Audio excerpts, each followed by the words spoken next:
All right, everything all right? Try MD Smart. Universe.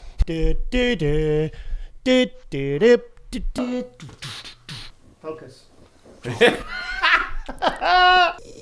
Yeah, no. We should go into the schmo thing after. Good now. I gotta get. I've just had a I am recording. door shut.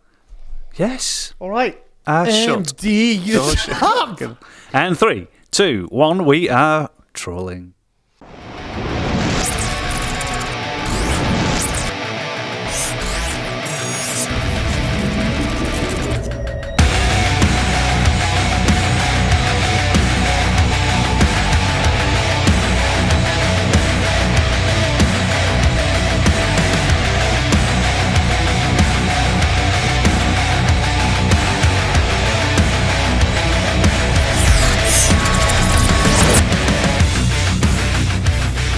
And welcome to MD Global Muscle Radio with me, your host, Giles Thomas, here at the Pump Meter Studios, joined by my co-host, AJ, all the way from Norway. MD Universe. MD. Are you listening? Yes. My baby has left me. My baby. Empty universe. Beautiful, beautiful. Man, I love Jeff singing for us. We're like the new boys. We're like the new Boys to Men. Backstreet Boys with a twist of Boys to Men. It was good, wasn't it? That was. Obviously, we are alluding to last episode, episode 17, when we had a real character of bodybuilding, Jeff Beckham. You've been going on about this guy for a long time, and I thought, okay, we'll get him on. He was fantastic. You saw I was nodding, Chris, when he was singing. Man, You were getting into it. I was getting into it. You were giving me the finger point. No, that was a great episode, wasn't it? Fresh. Yeah, it was. I really, really enjoyed that one. That's the thing. I'm always a little bit apprehensive before some of the episodes because you just never know how it's going to go, and things crop up, and then you get a good vibe with someone. And like, I wasn't really familiar with Jeff. You told me a lot of stories from the Romania show, and what a character. And I just really good. I enjoyed that one. Also, Ole Christian Våge, that's a guy to look out for in the future, isn't Alpha male, that guy, isn't he? Proper man.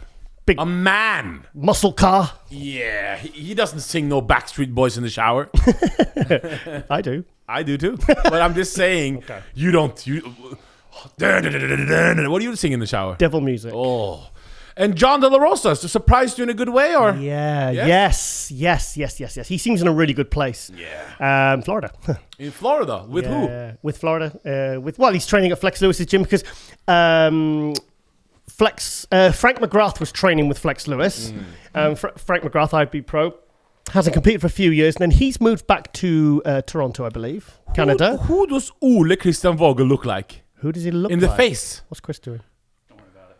Oh, okay. He looks like Frank McGrath in the face with the same beard. Yeah. Don't you see the face? It's very similar. He does a little bit. They're both shave their head and have the beard. Yes. They look very similar in the face. Yes. What was I saying? Jon Delarosa, Flex Lewis. Oh, yes. So basically, Flex sent me a voice message yesterday, and he was saying that because obviously with Frank going back to Canada, and then you had Jon Delarosa literally moving down to restart his life. And it's been great for Flex. It's been great for John, and yes, it's I really want to see Jon Delarosa get back to his best because I've been a huge fan of his, and the last couple of years I've been very disappointed with Only his. thing I was disappointed last episode, we didn't put our new main man Andrea Presti on the cover of our because can only have 3 people on the. Yeah, it's a maximum of 3, and we ended up that was a first for Global Muscle Radio. We've never had 4 guests, but always we're trying to do different things. Yeah, rejig the format. We've had, we started off, it was a format of intro, then guest, and now we're going through multiple guests. We've done gym visits with Nathan Diasha, and it was we went for 4 guests, and unfortunately we couldn't have any more names, and we felt a bit bad, didn't we? But and Andrea Presti, what a talent! Oh, what a freak! You Wow. gotta go to Global Muscle Instagram. Yes. Check out his legs. Yes. Oh yeah, the video you. Well, obviously go to Andrea Presti's Instagram too. But what a talent, though! Wow. What a talent! He's improving very fast. He's coached by Mauro Sassi, a very like Patrick Tuor, another top European global coach who gets all his guys shredded and Lovely guy. Speaking of Patrick Tuor, we're going to have him on today. Yes, we are. Because we live in not a society, in the bodybuilding community, there's a lot of, to get views these days. They just make 10-minute videos. We make 3-hour videos. Obviously, we won't get the views that some of these guys get, but we want to give content people remember, not just talking over a video like many other people are doing. We don't want to mention names, but you know who they are. Yep. A lot of people bring out a lot of, what can I say, unhealthy advice when it comes to whatever. I'm trying to think of the word. Is it irresponsible? It's poorly researched. But the thing is, unfortunately, this is sometimes the only access these people have got to information. So these young kids are clicking on these videos, using this, using that, and unfortunately, they're getting the wrong information. They're getting dangerous information. So we asked a guy you know him very well. I've talked to a lot of bodybuilders. They all tell me Patrick Tuor, he cares about health. You know, he cares about health also, not only. Yeah. So we have him on to talk about what? Insulin. Yeah. Insulin use in bodybuilding, because it was going back to an episode a couple of episodes ago when we was talking with one of the athletes about insulin usage in bodybuilding. Now I last competed in 2013. I got pretty sick after that show. My body was producing little to no insulin, and I'm now diabetic. And that is, it's a challenge, but I'm healthy and I'm taking care of it. I'm very on top of it. So for me, I detest having to just to stay healthy. So when I hear bodybuilders using it literally recreationally for what they see as muscle gain, it angers me, to be honest. And I think the overarching principle, the fact that I don't think it really improves physiques. And you will listen to Patrick telling us exactly why it does not improve physiques, and it is dangerous. So any topics, like every maybe 6th or 7th episode, we probably want to have him on back. Whenever it's appropriate. So is there any topics you guys want to know more from a prep guru? Well, we don't want to say prep guru. He's a coach. He's a coach. If there are any topics you want him to discuss in the future, just send us a DM. Yes. And we'll bring it up in the future. Yeah, because it's just, like, I could say, this is good, this is bad, but and I could maybe give a limited amount of knowledge, but I really want to get people informed. I want to get them educated. So if they do make a decision, the grown-ups, I want to make sure that they have all the information to make an informed decision that will not be detrimental to their short and long-term health. Can you tell I'm really feel strongly about this? Yeah. So. I'm a little bit, what can I say? What's up, I saw something yesterday. And I saw Phil Heath and Hani Rambod training. I saw that, yeah. You think he's lying to us, Giles? I think our very good friend, Phil Heath. Very good friend. Very, very good friend. Very good friend, Phil Heath. Do you think there's something he's holding back? Do you know what? Do you know what I think and why I think it? Because all the other years he was winning Mr. Olympia. Can you log on the YouTube video quick and just so they can see the size? Yes. And at this point, Phil Heath is never normally this big.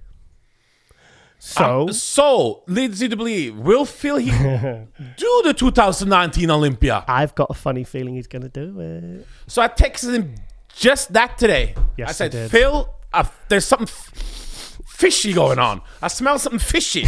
He said, what? You look too good to be true. When you have to shave. You look... de la fiche. Oh, de la fiche. Sounds good. Remember that time you yeah. Okay. Don't get the giggles again. Gills. Yeah.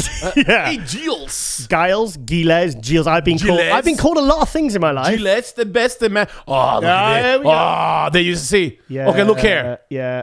I think there's something going on. There's something cooking in the kitchen. There's something cooking. Can you smell what the Heath is cooking? Champ is cooking. Yeah. There's something going on. Yeah. Look, guys. Yeah. So I smell something fishy.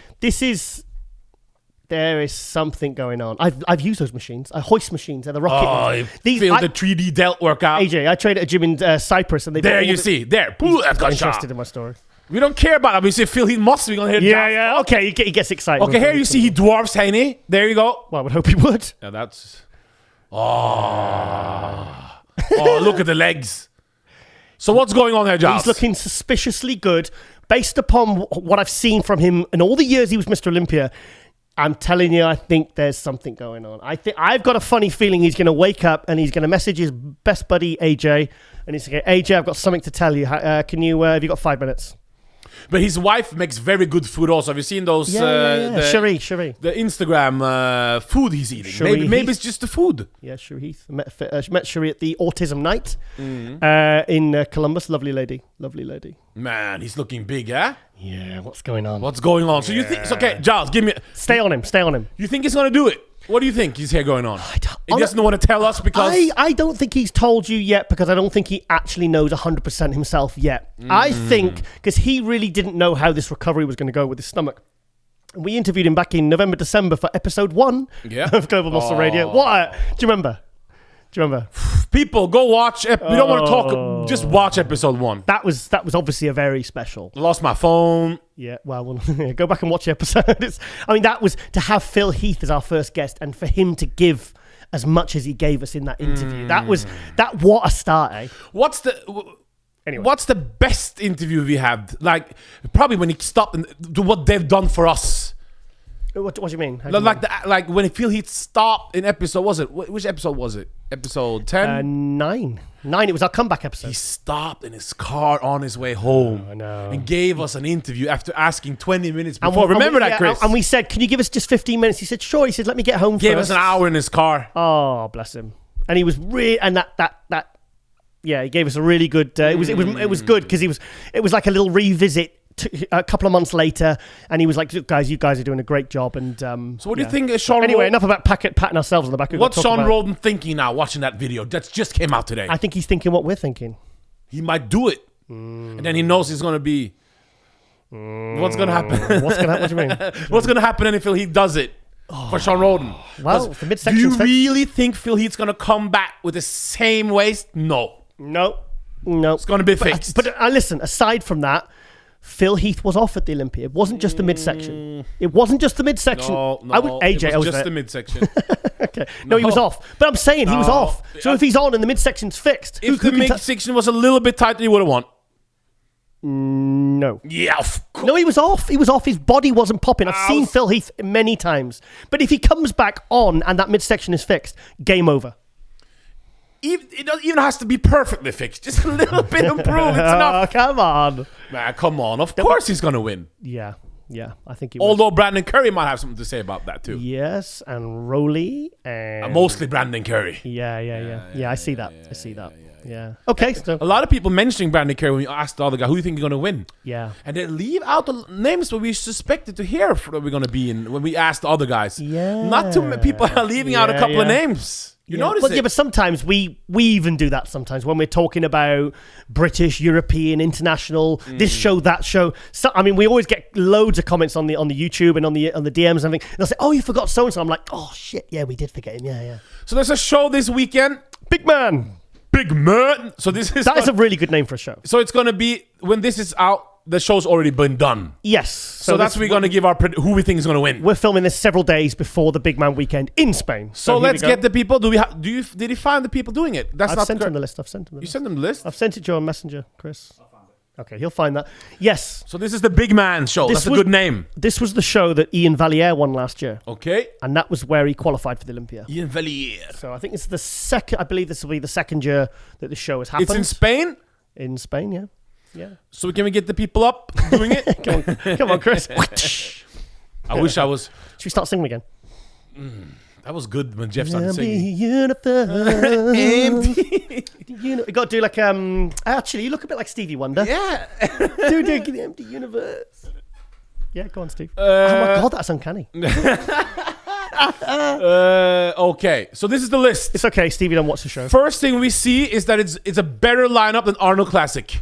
Yes. Yeah. The Arnold Brazil. They call it South America now. We call Arnold Classic Brazil. Okay. So this is a better lineup than Arnold Classic South, whatever you call it. What do you want? Do you want to go through the main heavy hitters? Yeah. So first name. Okay, let's get 3 names in your head that come. You see top 3, and I'm going to go top 3. Akim, Josh, Brandao. Akim Williams, Josh Lenartowicz, and Rafael Brandao. Rafael, who I believe should have won the Arnold I think Brazil. it will be Josh, Andrea Presti, and Rafael Brandao. Do you think Rafael can win this? Yes, but I also think Andrea Presti can win it too. Oh, Presti, of course. Of course. Presti, yeah. And obviously Josh can win it. Josh, there's a bit of a question mark over Josh at the moment because he really didn't deliver at the Arnold.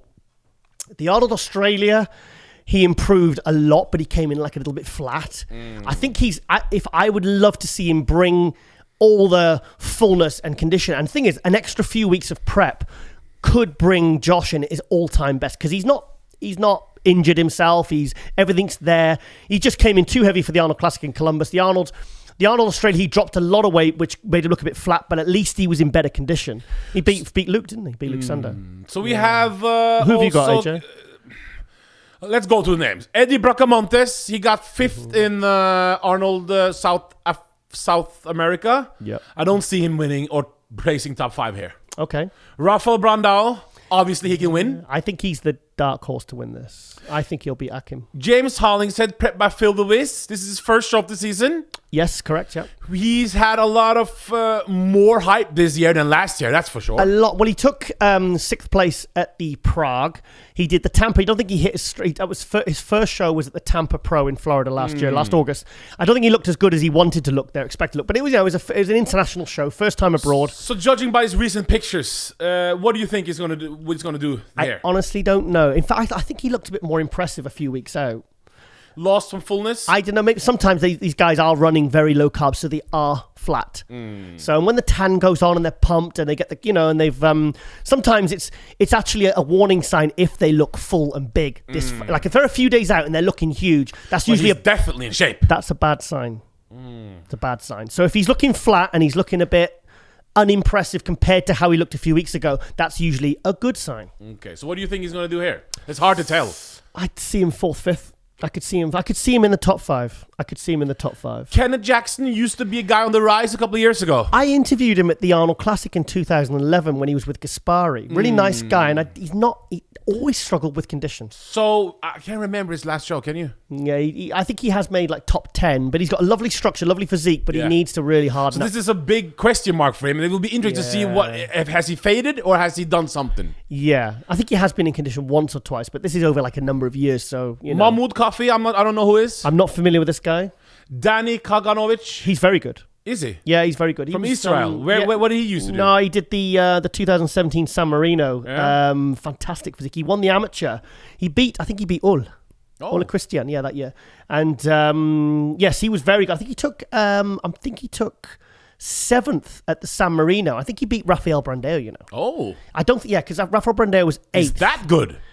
Yeah, and that was Rafael Brandao's pro debut. That you look fantastic. I mean, he was in the first call at Rafael, though. So if he's made some improvements, he has enough tools to win it then. Yeah. Oh, he's got a really, really shapely physique, really good. In fact, I tried to get him on one of my shows last year, but he was with Generation Iron.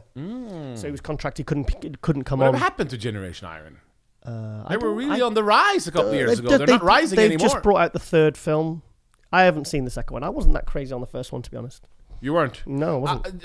Generation Iron 1, how that... Hang on, do you know what they're doing, though? They're really doing well. I think they found their niche with the documentaries. Social media thing. No, the Ronnie Coleman documentary. Oh, yeah, that was them. Generation Iron, yeah. And that was the #1 trending documentary. On Netflix, yeah. On Netflix. Of course, when you skip to Netflix and you see all that trash and all of a sudden you see Ronnie Coleman, you're going to click it. No matter if you're a bodybuilding fan or not. Yeah, but that's... I have to confess, I'm... Ronnie fan. I'm a friend of Ronnie's. I still haven't seen it because I don't have Netflix. I'm sorry. Wait. What? You haven't seen? Sorry, guys. Why not? You even worked for Ronnie Coleman before. I hang my head in shame. Why haven't you watched it? I've not seen it. I don't have Netflix. I've got to get the what's that stick thing you? Fire. Yeah, I've got to get because my internet connection. I live in the sticks, mate. You know where I live. So we got big man Josh Lenartowicz. Yep. I would say I was a little bit disappointed, to be honest. At which show? All of them. In the comeback. Because I expected him to be like a real threat to win the Olympia. We thought he was like, you know what I mean? Like he done something because he hasn't been off the stage for 2 years. I don't want to say those words. Big man show. White hope. Oh, I hate it when they say that. The big white hope. We'll come to that in a bit because that's something I want to discuss. Oh, Essa Obiad. No, go back. Hang on. One second. Josh. Going back to Josh. This is make or break for him. He cannot do any more shows. I don't think. And finish 5th and all this. No. If he doesn't win this show and he doesn't get to the Olympia, this year has been a bit of a disaster for him. So he has to bring his A game and win this. Whether it's convincingly or not, he has to win it to get to them. I'm just wondering if he could get. No, he can't even get through on points. He's not even close. No, it's not even close. No, he's not even close because he got Fourth? 8th at the Olympia. 4th, was it 3rd or 4th at the Arnold Australia? He didn't even know Olympia. What do you mean? At the Olympia? Which Olympia? Arnold Classic, I said. Oh, yeah, okay. Didn't he say just Olympia? No, he took Oh, 8th at the Chris's. Texting his... Yeah. Yeah, okay, Sorry. okay. Yes, no, I mean, No, Josh, he got at the Arnold. 8th. Wow, he got 8th, and then he got 4th in Australia. yeah, 3rd or 4th in Australia. Yeah, he beat Luke.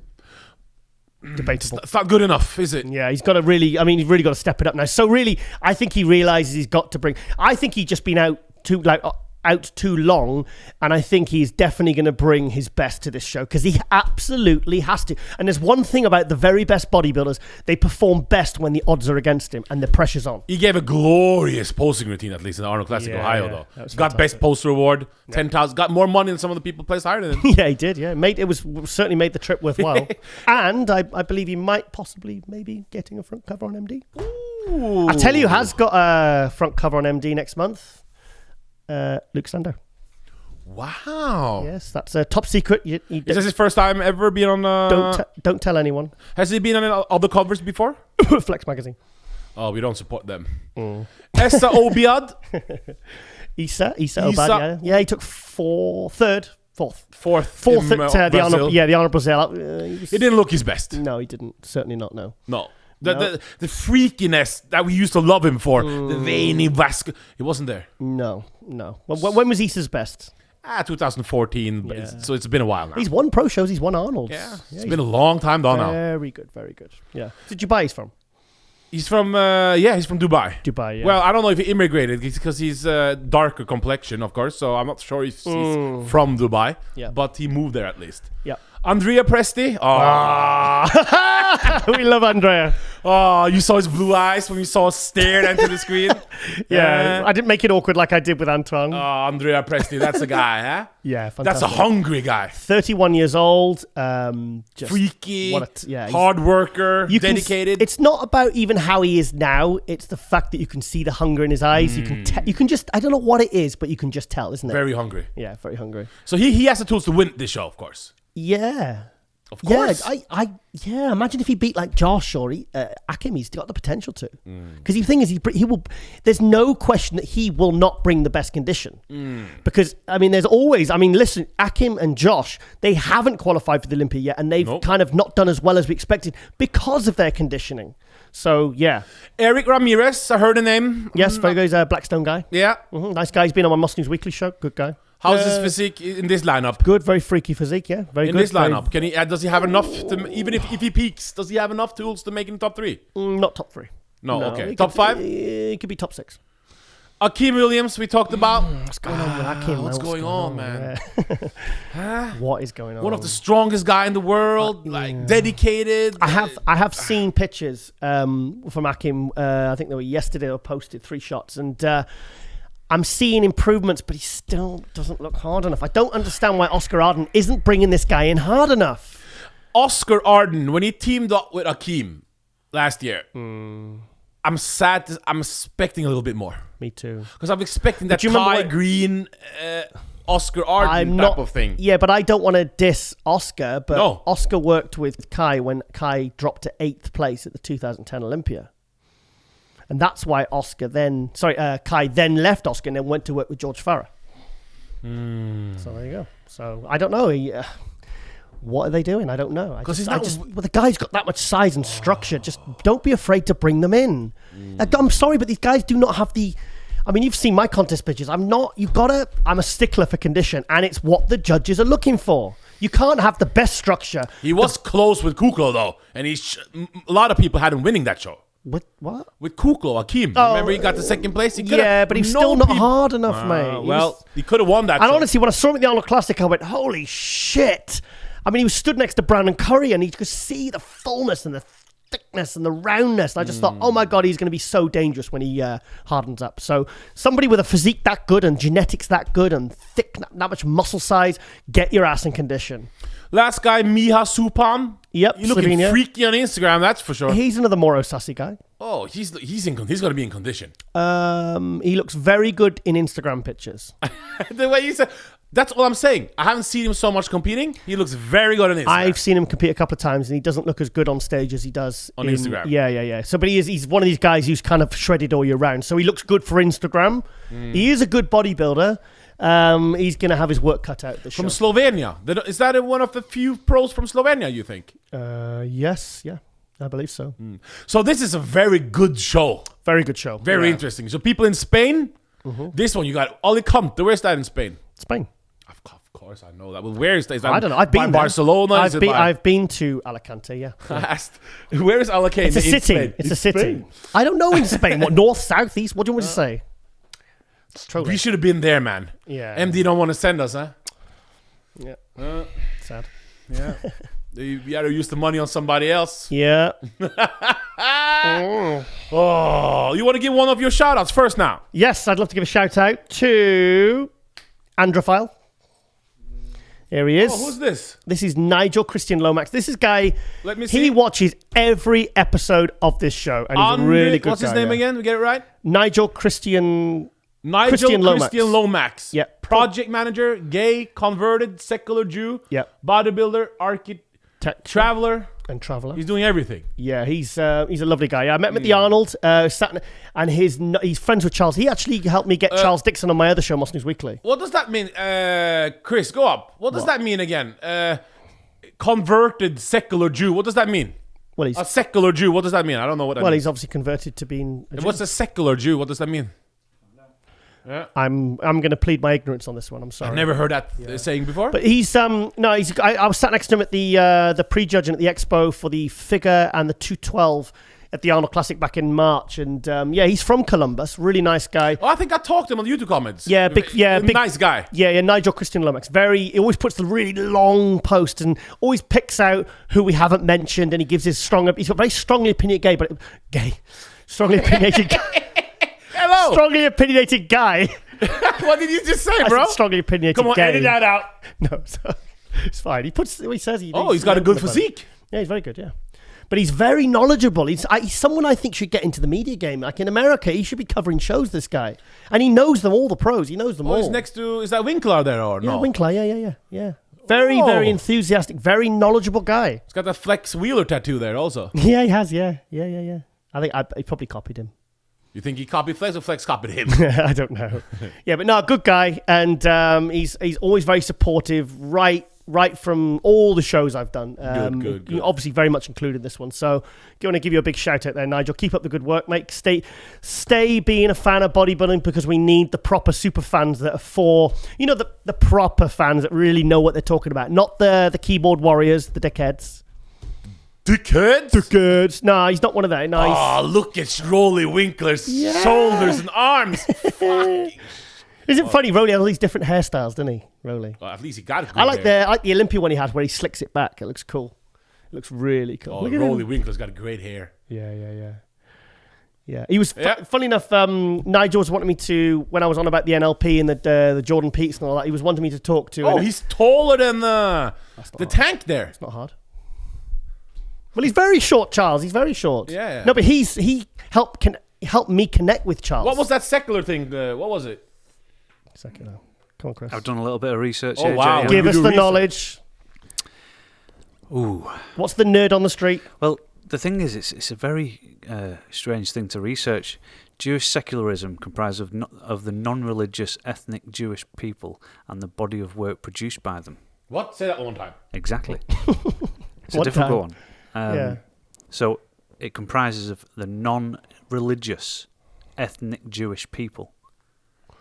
But so he turned. So it might not be a practicing Jew.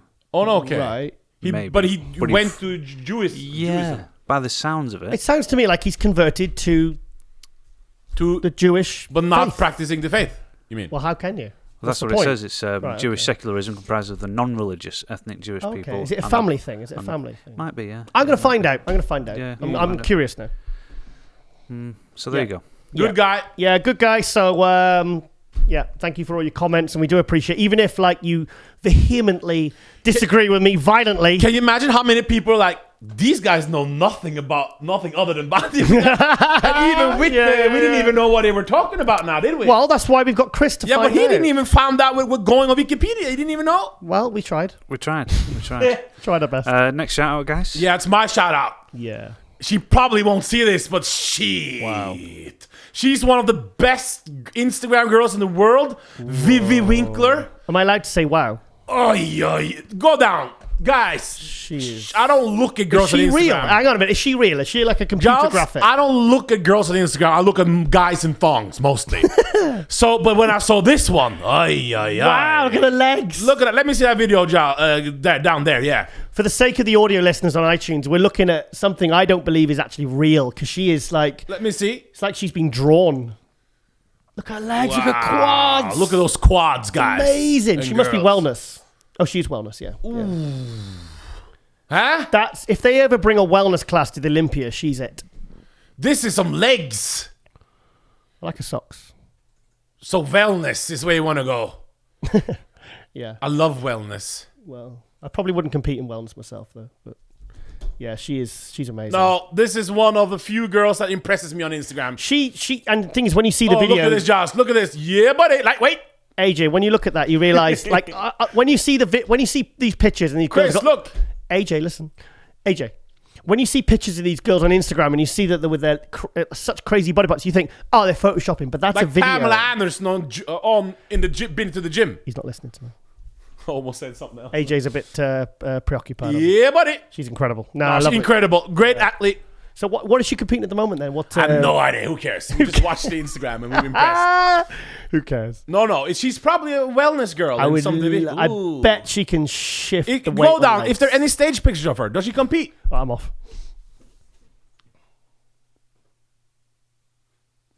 AJ, we can't. For the audio listeners, we can't have long periods of us. No, I understand. Of just looking at things. Wellness. So, okay, so that's a. That's incredible. Incredible. Yeah, No, she's very- great talent. Beautiful girl. Yeah. Wellness.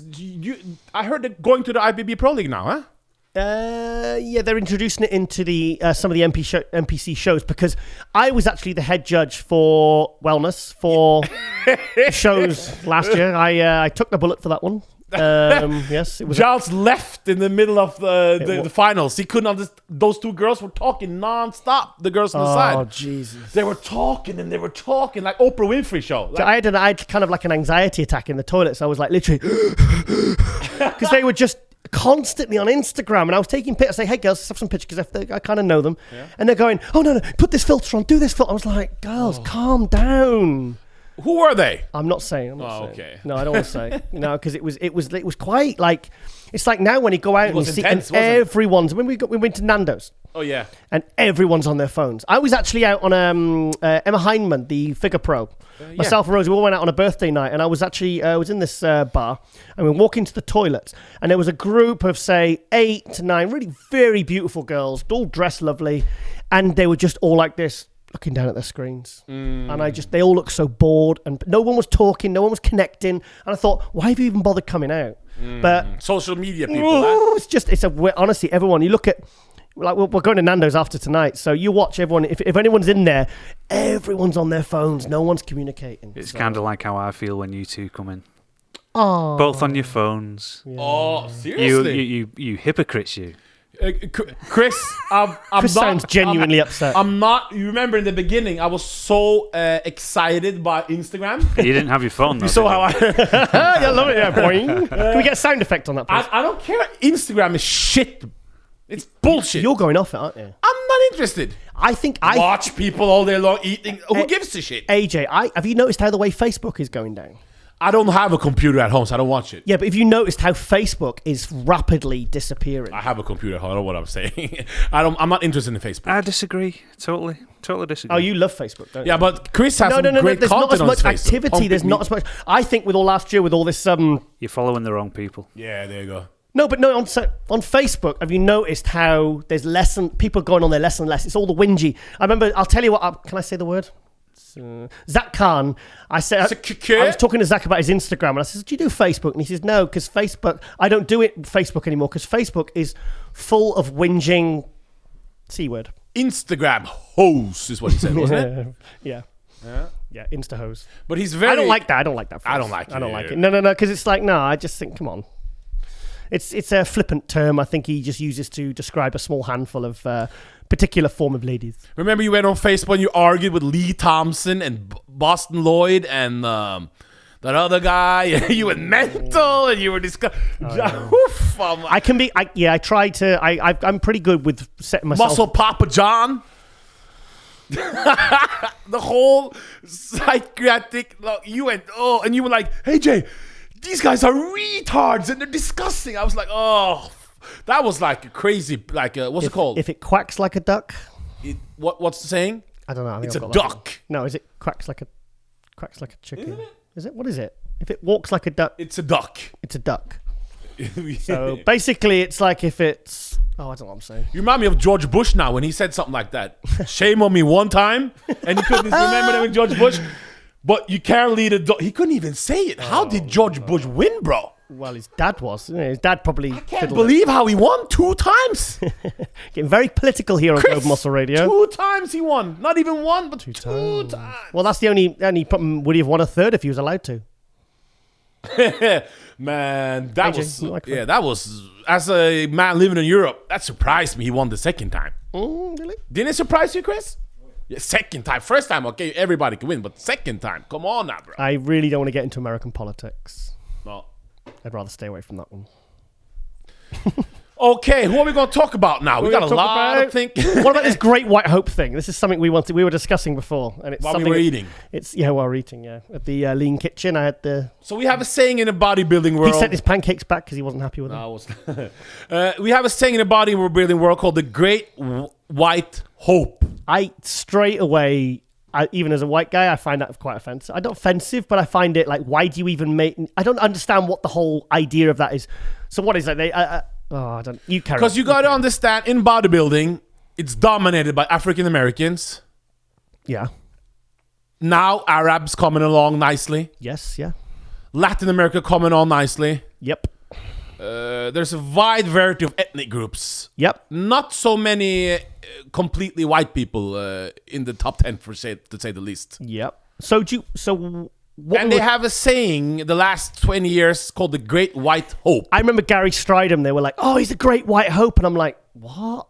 I don't understand why you would get excited that someone. I don't know. No, I'm sorry. You're gonna have to help me out on this one. So there's been a lot of Great White Hopes over the years, hasn't it? You tell me. We don't.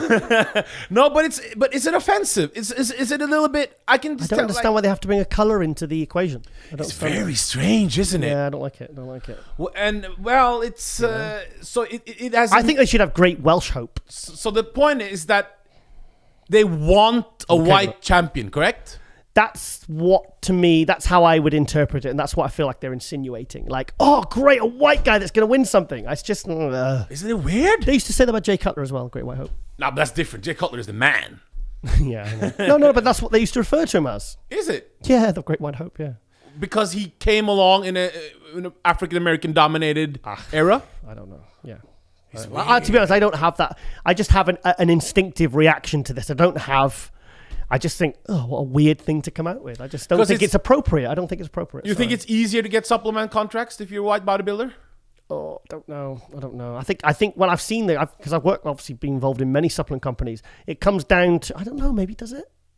Well, I'll ask you. Do you remember? I know the reason. Do you remember Robbie Robinson? I think was the first black bodybuilder to be on a front cover. Look how far we've come now. We've got Brion. You know? No, but it's an issue. There is some. I found it a little bit. I don't like it. There's some underlying issue, but I mean, like literally, whoever goes on a front cover, it can be like, okay, should we put this guy on the front cover because that will sell issues? It's like when they put DLB. Who is that? Dana and Bailey. I don't know who that is. The women's physique. Shut up. Is. When they're on the trolling me. Her husband, what's his name again? Rob Bailey. He does a fantastic job promoting. Yeah. Yes. Yeah. They're a fantastic couple. Yeah. No, but I'm saying they put her on the cover, and she was that was one of the most highest sold because whoever you put on the cover, it does affect sales. Apparently, I never really thought about that. So if you put a white person on the cover, you're going to sell more. This is what was happening in the 70s and 80s. But surely not today. They never microphone. They never ever. I think they rarely put. I think Robbie Robinson was the first black male pro to be put on a front cover. I think it was Muscle Builder magazine or one of the early Weider magazines. So Weider was like, one of the first to really say, okay, then we're going to put, because it's about the physique. It's not about what color they are. So they were pioneering in that way, in that sense. Anyway. Remember also that all the I don't know when you you don't see the color, but all the judges, I don't know, man. Do you think so? Do you think? I don't know. I don't look at that and think. I just think you're going to talk about Biecki in 2014, aren't you? You're going to go back to the Arnold Brazil. No. I just think it's very strange that we even have this saying, the Great White Hope. Yeah, the whole saying doesn't. Who made this up, and why does it And it's when you see it on the forums, muscle development forums, we see it all the time. People comment the Great White Hope. I would look at the person who first says it because I think it says more about them. Like I don't look at. Say when Josh Lenartowicz hit the scene, I thought, oh, great white hope, a great big white guy to come and do well. I'm not rooting for him because he's white. I'm rooting for the neck down, the physique. That's what I care maybe about. Also most bodybuilding fans, let's say in America, this is where the saying has been. Would you say the most fans in America who like bodybuilding is mostly white people, isn't it? I don't know. It has to be. Is it really? Isn't it? Yeah, but I don't know. When you go to the Olympia, the audience. Do you think racism or anything like that is really that prevalent nowadays? Oh yes, of course. Racism is you'd have to tell me everywhere, but you can't.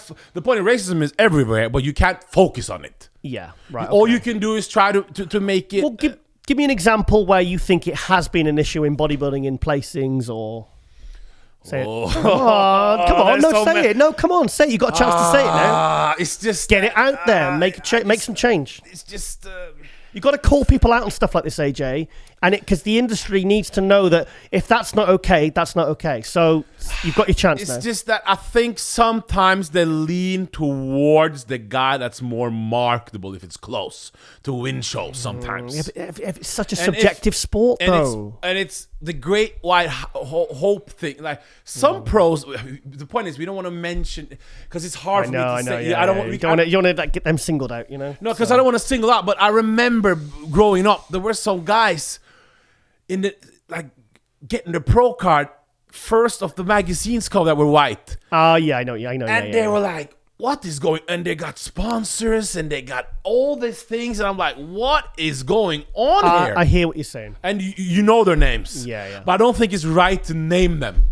Yes, because we don't know them. It's not their fault, and it's definitely not their fault. It's like we were talking before about that contest where the guy that won. His fans, the guy that came second, felt he shouldn't won, so they took it out on the guy that won, not the judges who placed him, who they felt there was a wrong decision. So you can't, you're kind of blaming the wrong person. If like we and me compete and you should have beat me and I beat you, you can't blame me because it's the judges who placed me. Or No, with racism in bodybuilding, I think it is a lot of racism in bodybuilding, but it has to, unless they wouldn't have this Great White Hope. Do you remember when they had the 90s riots in LA? Yeah. Do you remember what was that trigger? That was Rodney King. Rodney King, that was it. That was correct.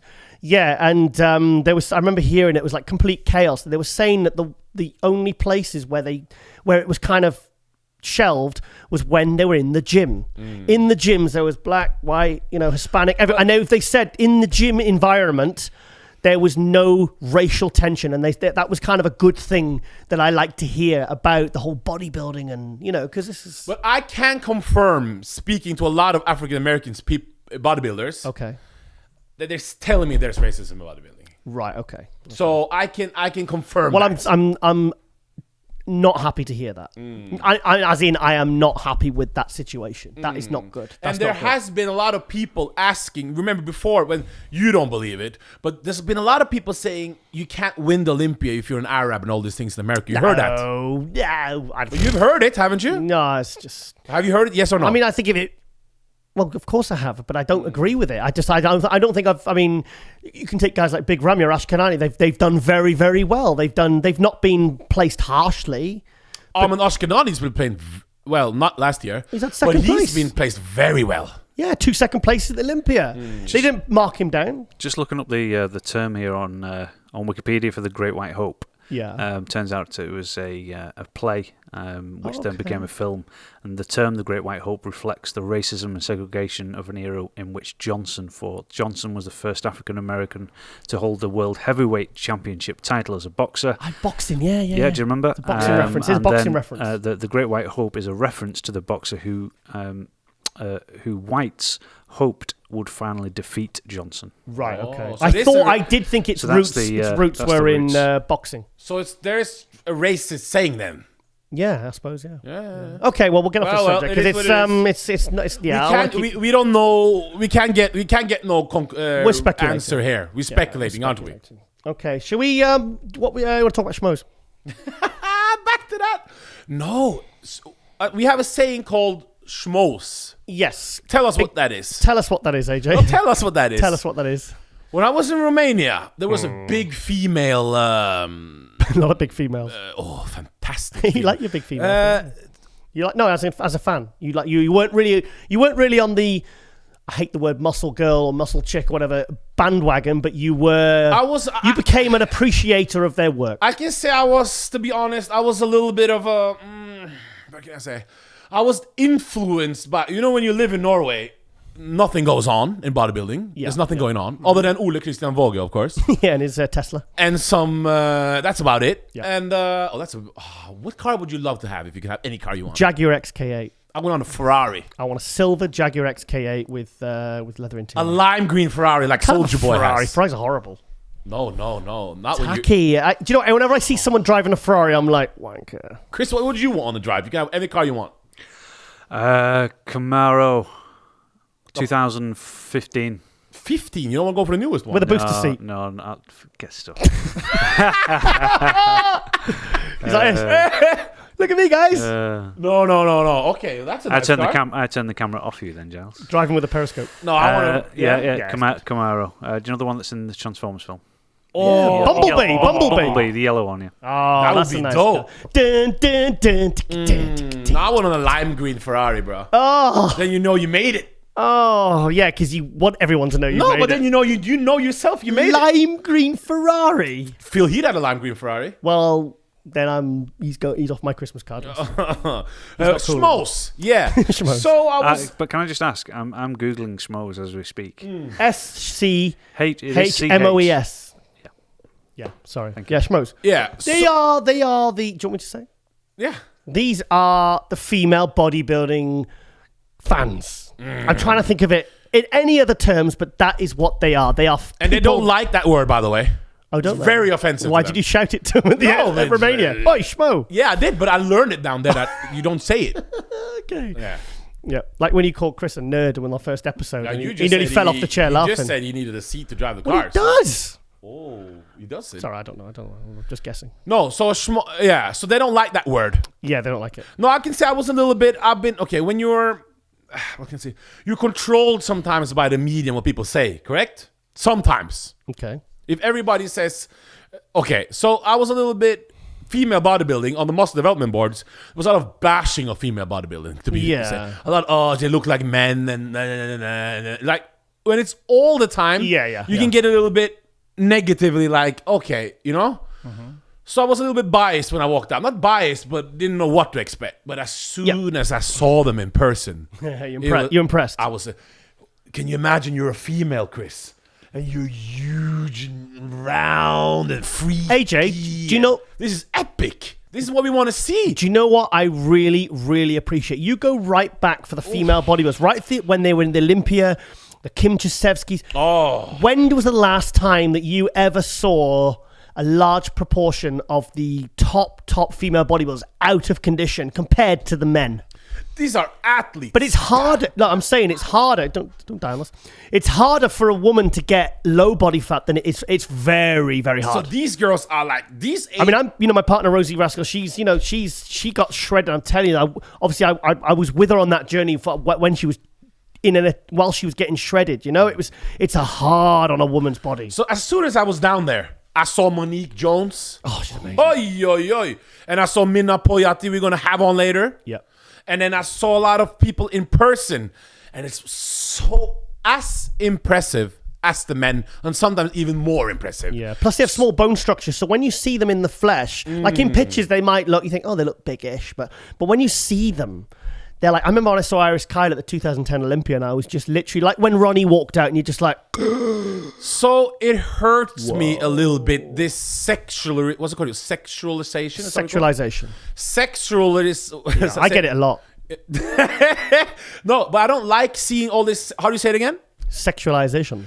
Of the female bodybuilding, because down there, woo, did I see some shit went down, bro? Oh, really? Do you want to tell us? Or? No, but you see people are like 70-year-old guys walking with the 35-year-old hot female bodybuilder, like as their prep guru, coach, mentor, pays the hotel, pays everything, and maybe you know what happens later.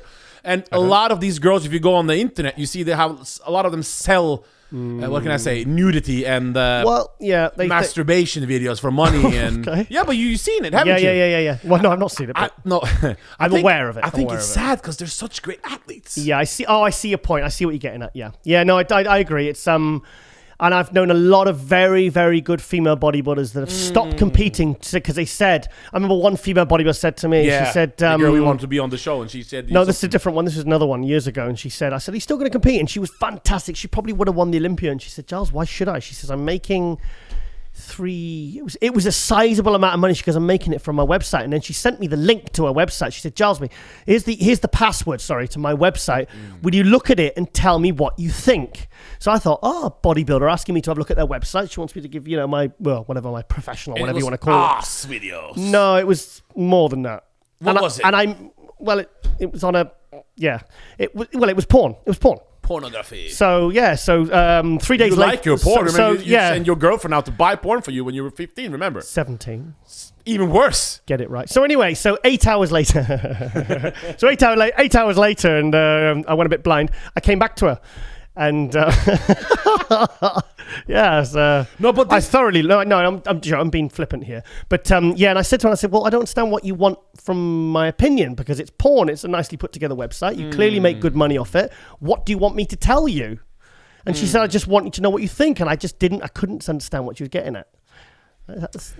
I just want. So all we can do is, of course, people. Well, now we just.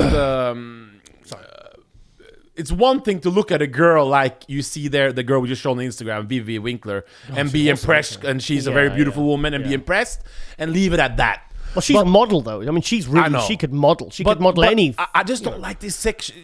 These girls are epic athletes of the highest order. Yeah. So all we can do in Muscle Development Global Muscle is promote the how great of athletes these are. And wings of strength. That's a great wings of strength. Those people at home, wings of strength. Jake Wood does an excellent job of hyping the female bodybuilders. Where would female bodybuilding right now if it wasn't for Jake Wood? Oh. We need to get him on. And I heard they sponsored Olympia now with some cash. Well, we don't have all the information right now, but we will for next episode. But I believe there's some news coming out. There's some connection between them and sponsoring Olympia. I don't know, but do you think maybe they're looking to sponsor the Olympia? To get, because that's the only reason they took it away from the Olympia, because it didn't. It was becoming a bit of a freak show, and I don't think they felt it was fitting in.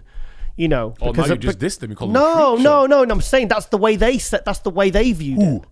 Well, the Olympia organizers, they said we're not having the Olympia anymore. What would you watch? 89 board shorts guy or top 12 of the best muscle ladies? And even if they looked a little bit manly, what's more interesting to watch? Oh, I totally agree with you. It's not even a discussion. Yeah, I totally agree with you. Because I'm a huge fan of men's physique. But seriously, what's most impressive is not even a discussion. Yeah. So we want to have them like. In fact, I did a seminar with Zach Khan the other week, and he was on about men's physique, and he said something that actually I don't hate men's physique like you do, though. Oh yeah, I don't hate it. I like it. Okay. I will watch it. I have watched it, and I can get into it. But for me, it's not bodybuilding. It's not it's a beauty pageant for men. It is not. Listen, like I said, I've said this I've always before. been interested in beautiful men, so it doesn't matter. No, but Sing like, for me, AJ. I understand what you're saying, but the men's physique now, they're much bigger than before. Yeah, which is completely it's against the reason of what it's all about. No, but it's only evolution. You have to become Chest bigger. and abs, mate. It's No, there's more than that. No, My good friend Kaiki, you know Kaiki, Goons guy. No. He competes in men's physique. He's huge. I don't. No, don't say that. Don't say that. There's No. some good guys. There's some good guys there. No, listen, nothing against the guys. Anything that involves training and dieting and prep, I think it's fantastic. But listen, this is what I was leading to before when I was talking about Zach Khan. He said, men's physique's great. He said, if it gets people up on stage, and I was nodding and I was thinking, yeah, this is great. He says, but I don't think it's got a place alongside bodybuilding because it's not a gateway to bodybuilding. When have you ever seen a men's physique guy move into the open or the 212? It doesn't happen. But Right. That's a good point, but the class, no, listen. still a young class. The classic, I love the classic because we've got guys switching from pro like Henry Pierre Amo, switching from bodybuilding to classic. You've got Regan Grimes, so but the two are kind of close. Like if a guy wants to go a bit bigger, he can do the open. If he wants to downsize, he can do the physique. Classic. But the men's physique, it's not about the physique. If you rate it from 1 to 10, what would you rate your interest in men's physique? And give me a number. 2. I'll give it, Because I've watched it and I'm like, I can get into it. I'll give it a 7. Okay, that's fair. No, to me, it's not. You give it a 2 out of 10? Listen. One of the judges said to me, AJ, you're not listening. Oh, yeah. One of the judges said to me, he said, look, he says, like smile and hair could be a deciding factor if it's close. I rate open bodybuilding a 10. 11. Classic, a 9. Yeah. 212. No, 212 is more interesting than I'm classic. surprised the 212 isn't getting bigger prize money and like it got cancelled at the Arnold Classic. I think I feel like the 212 should be bigger than it is right now. Why is it not? Is it because Flex Lewis retired? The men amongst boys. AJ, Open Mr. Olympia, $400,000. 212 Olympia, first place, $40,000. How is that? Like, when they increased the prize money of the Olympia, the Open, they increased it for what? It was at 200, 250, and they jumped it up to 400K. I was like, hang on a minute. That's 150,000 extra dollars they're giving to the winner of the Open Olympia. Why aren't they dividing that amongst the 212 guys? Don't take away no money from the Open. No, we need more money. We don't take away money from the Open. Okay, if you're gonna give 150,000 extra to the men's Open, you bump up that prize money. The winner of the 212 Olympia should be getting at least 100K at the Olympia. None of this bloody 40K. Bullshit. I fully agree. 212 should get a lot more money. Getting angry today. A lot of more money. But I don't like when people say, why did they give 150,000 more to the champ?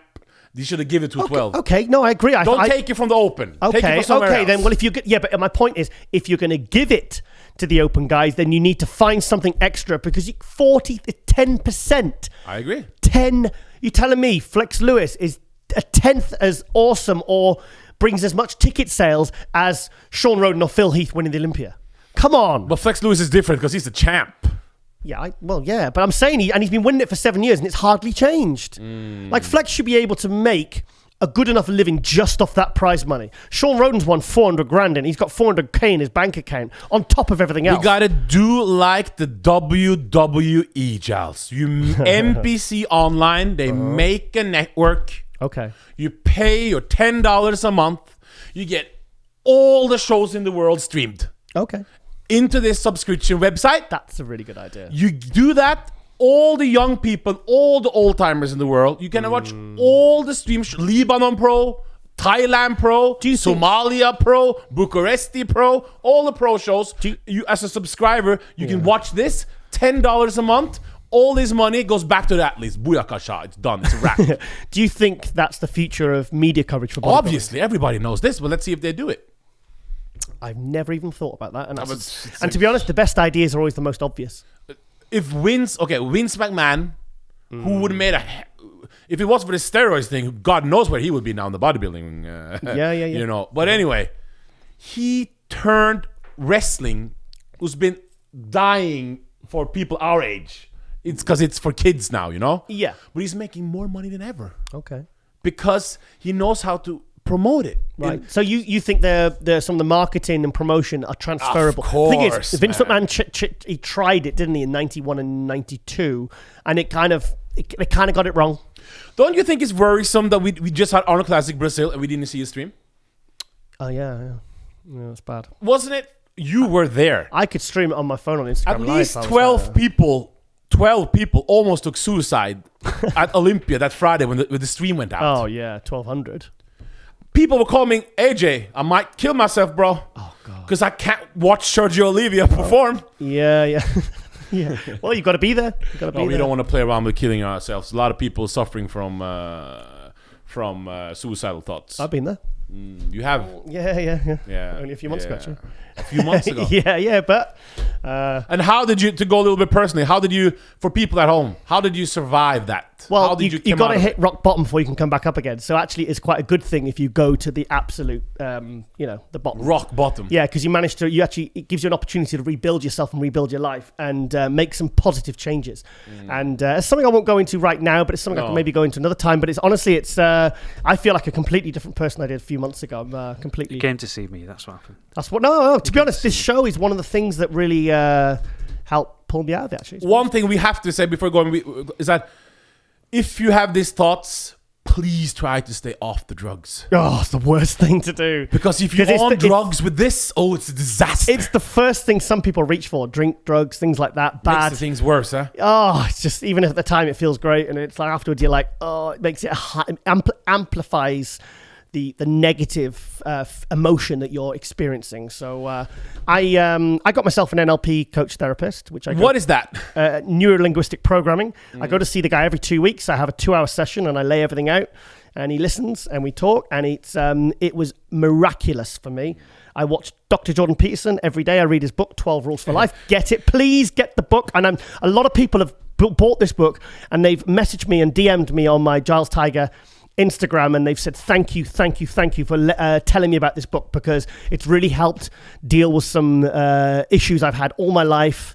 You'd be surprised, and that's the good thing about having this show as a platform, because it gives us an opportunity to, like with Patrick talking about insulin, it helps people. Physical and mental health are intertwined. You need to look after yourself, you need to take care of yourself, and it's so important, because we've only got one life is too short. So please don't be afraid to get help. I mean, Jeff Beckham really opened up to the Antoine Vallant. To be honest, those are the interviews I like. Did Jeff had PTSD. What does that stand for? Post-traumatic stress disorder. But the point is, like, these are like sort of role models. These are the giants of the industry, and they're talking openly. And that is, to be honest, those are the interviews that are my favorites. They're the ones I walk away and I think, oh, I've done something really good today. And this is what gives me this meaning and purpose and motivation to build this show. Ooh. How long are we going for now? An hour. Jordan Peterson's... We want 10 more minutes then. Jordan Peterson's in the UK. He's in London on May the 8th. Maybe we we have could see if we tickets? can get him up for a podcast, maybe. Oh, really? I might have tickets for that. May might the you? 12th? Might you? Yeah, I've got... May 8th. Then we have a problem. Why? Because Phil Heath, the champ, is in Birmingham the 12th. Well, he can come with us. He won't go to no Jordan Peterson if he's in Birmingham at 12th. I can't wait. Who are you going to watch, Jordan Peterson or Phil Heath? Jordan Peterson. I've got tickets. He's not in... Well, I suppose... Wow. Maybe Phil could come with me. I'll give him my ticket. I'll give him Rosie's ticket. Jordan Peterson over Phil Heath, and you call yourself a bodybuilding fan. Well, they're both legends. But come on. In their own right. Okay, quick. Before we go to the shout out, because we got ended because we've been over an hour. Yeah, we got the next guest. But what do you think about this? NPC Online, they hire us. People pay $10. Don't forget Chris. We need him. $10 a month, exclusive network. You get all the streaming of every show, and we go to the bodybuilders, film day in the life of different bodybuilders from all over the world. People have that exclusive content on there. You can watch people, like, can you imagine how many people will buy this network? That's a great idea. IBB Fantastic. Pro League Network. Fantastic idea. No, but before we go to the shout outs. And also we need to give a shout out to our sponsors. Yeah, High-Tech Pharmaceuticals, because without them we wouldn't have a show, mate. So back before we go to the shout outs. Chris Clark as well, our producer, our fantastic producer. I'm sorry for teasing you as well. I know that, So before we go to the shout outs, you get some abuse. Female bodybuilding is something we want to support, Giles. Yeah, we need to wrap this up. Okay, your shout out is? Mark Hector, the British pro. He turned pro at the Amateur Olympia last year in the UK at the Bob Chicks Two Bros Pro Show. He's actually training for the British Grand Prix, so I want to give him a quick shout out. He's look at the shoulder width. Look at the shoulder. That's not a very good picture of his shoulders. If you see him from the front on. Oh, Mark Hector. Look at the deadlifts. Doing his pro debut in the British Grand Prix the 30th of June. What potential this guy has. Absolutely amazing. I hope Bros to Pros pay us some money after the promotion we're doing for them, man. Yeah, we're doing plenty. Yeah. Well, this is our job, so. Oh, look at this picture. This is that a guy? God. Is this a Giles Crofter picture? Yes, fantastic photographer. Giles what? Giles Crofter. This photography is fantastic. You got to check out his work. Really impressive photographer.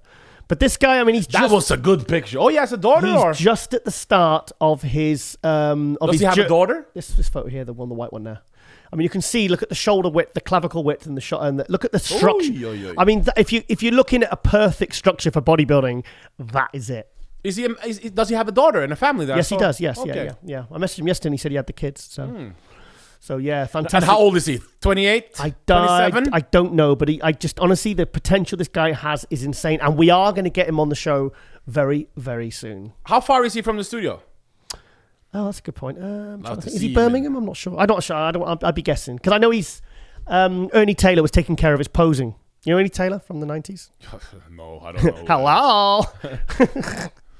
Ernie Taylor. Mark Hector. Yeah, fantastic. Keep an eye out for this guy because he's not competed, and all the other guys like Samson Dowder, James Holland said, Luke Sandow, Nathan Yasha.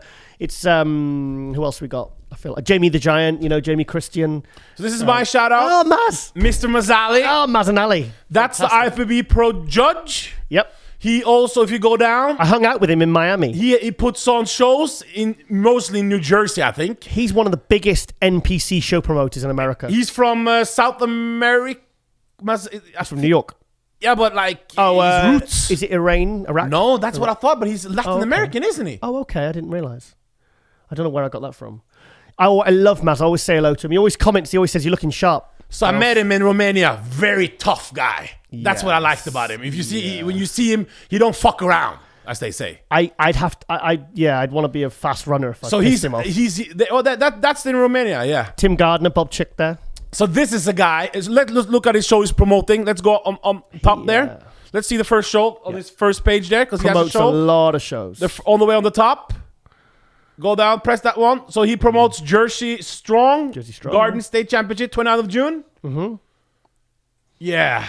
So this is a guy we want to support. Whatever he's doing, we're help. Last time I saw Maz, he was at the no, actually it was at the Arnold Classic. I apologize. And I think he's friends with the guy from Real Housewives of. Do you know Real Housewives of New Jersey is? No, you don't know. Well, yeah, of course. Yeah, he's friends with them too. Yeah, good guy. Very good guy. He actually went to. I messaged him actually a few weeks ago. Is that Shaquille O'Neal? Where? That's Shaquille, at the Olympia, yeah. Shaq went there to see Phil Heath. Okay, no, what was I saying?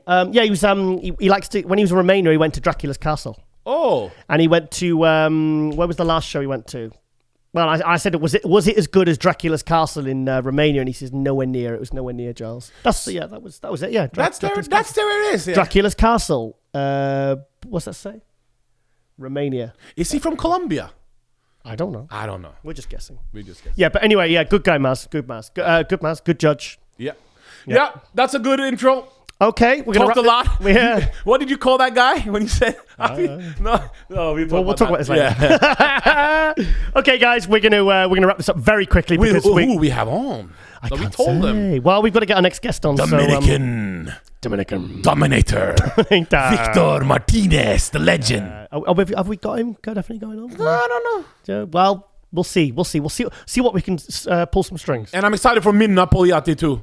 Yeah. Excellent athlete. That's Minna. That's what you call an athlete. All rounder. Okay, we're going to be right back after the break with our very special guest, and we are out.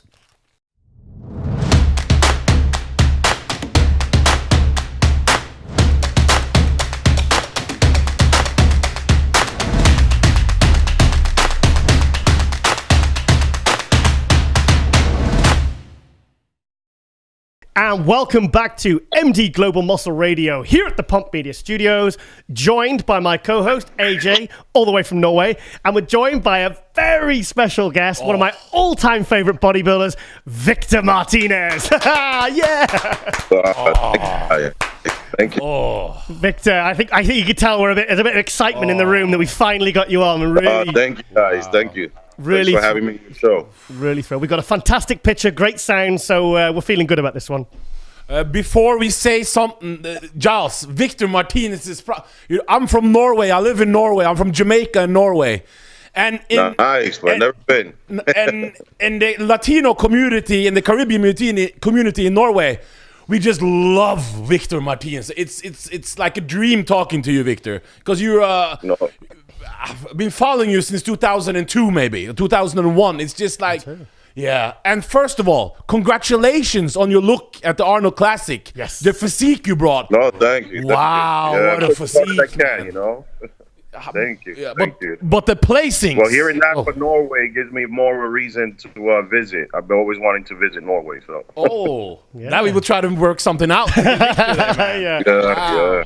Your physique that you brought this Arnold Classic Ohio, you were happy about it, weren't you? Yeah. No, I was happy. You always, you can always push more, but you're going up against some of the guys from the Olympia, especially being out for a year. You have to come back strong. I could have come back a little bit stronger, but then again, I was happy with the work and the shape I brought in. But there's always room for more, and that's the name of the game. Challenges, the name of the game, and that's keep training. That's all we can do. Keep training, and keep going back. Last week we had on a very good friend of yours, Jon Delarosa. Yeah, okay. Yeah, John, we were talking about you on there and saying great things about you. So, it was really nice. It's nice to get you on as well. So, actually, I want to talk a little bit about,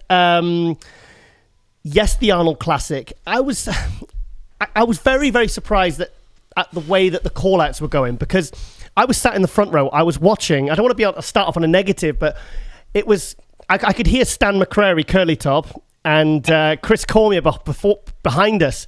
And we were a bit confused why you weren't getting, certainly, maybe not first call out, I don't know, but certainly second call out. And I noticed they were saying, look, I think Victor could be fourth place here. I could hear them like talking, but so how did you feel like from that contest? Because it was confusing to a lot of, confusing for a lot of us fans. How do you feel about it? Well, it's very subjective to what they see. I know what I brought in, and again, I just said, basically, I'm going to do an Arnold. Before I finish anything, I have to do an Arnold. I'm going to do Arnold this year. Last year, unfortunately, before I did the Tampa Pro, I got a little busy having another baby. So I said, you know what? If I don't do the Tampa, I have to go back to a strong stage, a very competitive stage, and it's the Arnold. There's no other show after the Olympia other than the Arnold, Ohio. And bust my ass, kept going. I didn't have to do much dieting, so I just kept working on coming in condition and in shape, and I did that. So when I get there and the call-outs happen, the way you just mentioned, it's kind of like, oh, well, I guess maybe I have to see it from the outside. I don't understand. No. I was there, Victor. I was there. But then the feedback, you're right. No, then the feedback I got following that, I basically said, okay. I mean, there was, judges had their favorites. They had their favorites. And only thing I can do to retaliate and, or maybe not even to keep entertaining this, I did want to do the Arnold Brazil, but I chose not to, because our only voice in the sport is to either do a show, get your voice heard, or not do a show to get your voice heard because you weren't happy. And it's sad because you don't want to take it away from the fans. Yeah. At the same time, but it's hard work. It's hard work. So stepping on that stage. Yeah. It's got to be worthwhile. And a few pictures and a few cheers from fans. I'm sorry, don't pay the bills. So yeah, I hear you. But I knew you weren't. I said on the show a few weeks ago, because you were down to do the Arnold Brazil. I saw your name on the list, and then I said I saw a picture on your Instagram, and you were out for brunch. Yes. And I said, if you're out for brunch 5 days before a contest, I think there's a pretty good chance you're not going to be doing it. Yeah, no, I mean, I really wanted to do it, but when I calculate, the travel, the cost, and the last Arnold, it's just I make more money staying home, and at this point for me, if I'm not gonna get the comparisons I need, it's just comparison. Put me next to somebody else. I don't fare well. I look at the pictures. I say, you know what? It was a good call. You let that go. But when you hear the backlash of, again, I don't say much. I wait for the people's feedback, what they say, and they just say, you know what? I mean, you were in such place and you could have been here. Then it's basically I'm not getting certain respect. So you don't get the respect. All you can do is not go to the party, Yeah. So what are your thoughts moving forward now? I mean, have you decided to do any more shows this year? Yeah, I think I'm staying in pretty much fair shape where I can do another show. I'm just trying to weigh out what show most likely will be a summer show. Okay. There's right now you have, I believe off the top of my head, there's about 3 shows to look at. I think there's one in Lebanon. What is it? Tampa, Lebanon, and the UK. UK. UK. So it's 4. And there's also one more in. I think you see where we're going. You see where we're going with this. Is it Morocco? Oh, okay. Is it? Okay. Yeah. Okay. But why does? So it's like 4 left. Yeah, so it'll be good. So I have to wait. I couldn't do any other shows sooner than that. New York Pro is right around the corner. But I got news for you guys this week. I'm leaving to Colombia actually to get married. So that's why. Oh wow! Oh, fantastic! Yeah, fantastic. Yes, because Victor. Feel free to say anything that helps me change my mind. Okay. No. I don't think we can try and talk you out of that one, mate. No. In fact, the last time I think we was. In fact, I think the last time we spoke, we were having a selfie at the Arnold, the Hilton, wasn't it? Yeah, that was good, man. With Jessica Rose Padilla was there. The best hangout I had in a freaking hotel restaurant. Yeah. We were just all there. There was Jessica and Steve Blackman and everyone. We were just kind of. And I went up and said hi to Victor, so we had a selfie. Yeah. No, it was a good time. Yeah. So I think June the 30th would be a good date for you to compete. Yeah. Yeah, June the 13th, huh? June the 30th. I think I got it in my head. That's going to be a lucky day for you. Yeah, that's the one in England. Oh, I don't know why that came into my head. I'd love you to see you do that. No, I'd love to. I actually would love to compete there. I'm going to start the prep as soon as I get back because, I'm also hosting my own show in the Dominican Republic on May 12th. And that's one show. That's basically the second Legends after the one I have here in the Bronx. So this one will be Legend Santo Domingo, and I'm hosting it with Jon Delarosa. Yep. And I'm going to start my prep because he's going to be there. He's going to be dieting. I'm going to be dieting too. So as soon as this wedding fiasco gets Yeah, John was telling us last week about the show because we really wanted to get, because I gave it some promotion if you remember last year in my Must News Weekly show, and the first show you had, and the coat of arms and all the little promo videos you did when you stood on the beach with the girl, the presenter girl. Oh, you remember that one, right? Yeah, absolutely. I think, was that scripted or? Oh no, it's good. It's always good bringing bodybuilding and bringing the organization to the island. I mean, there's always a fight, as you know, with the split of the organization. So that's happening in the island, and then you can't avoid that. You can't.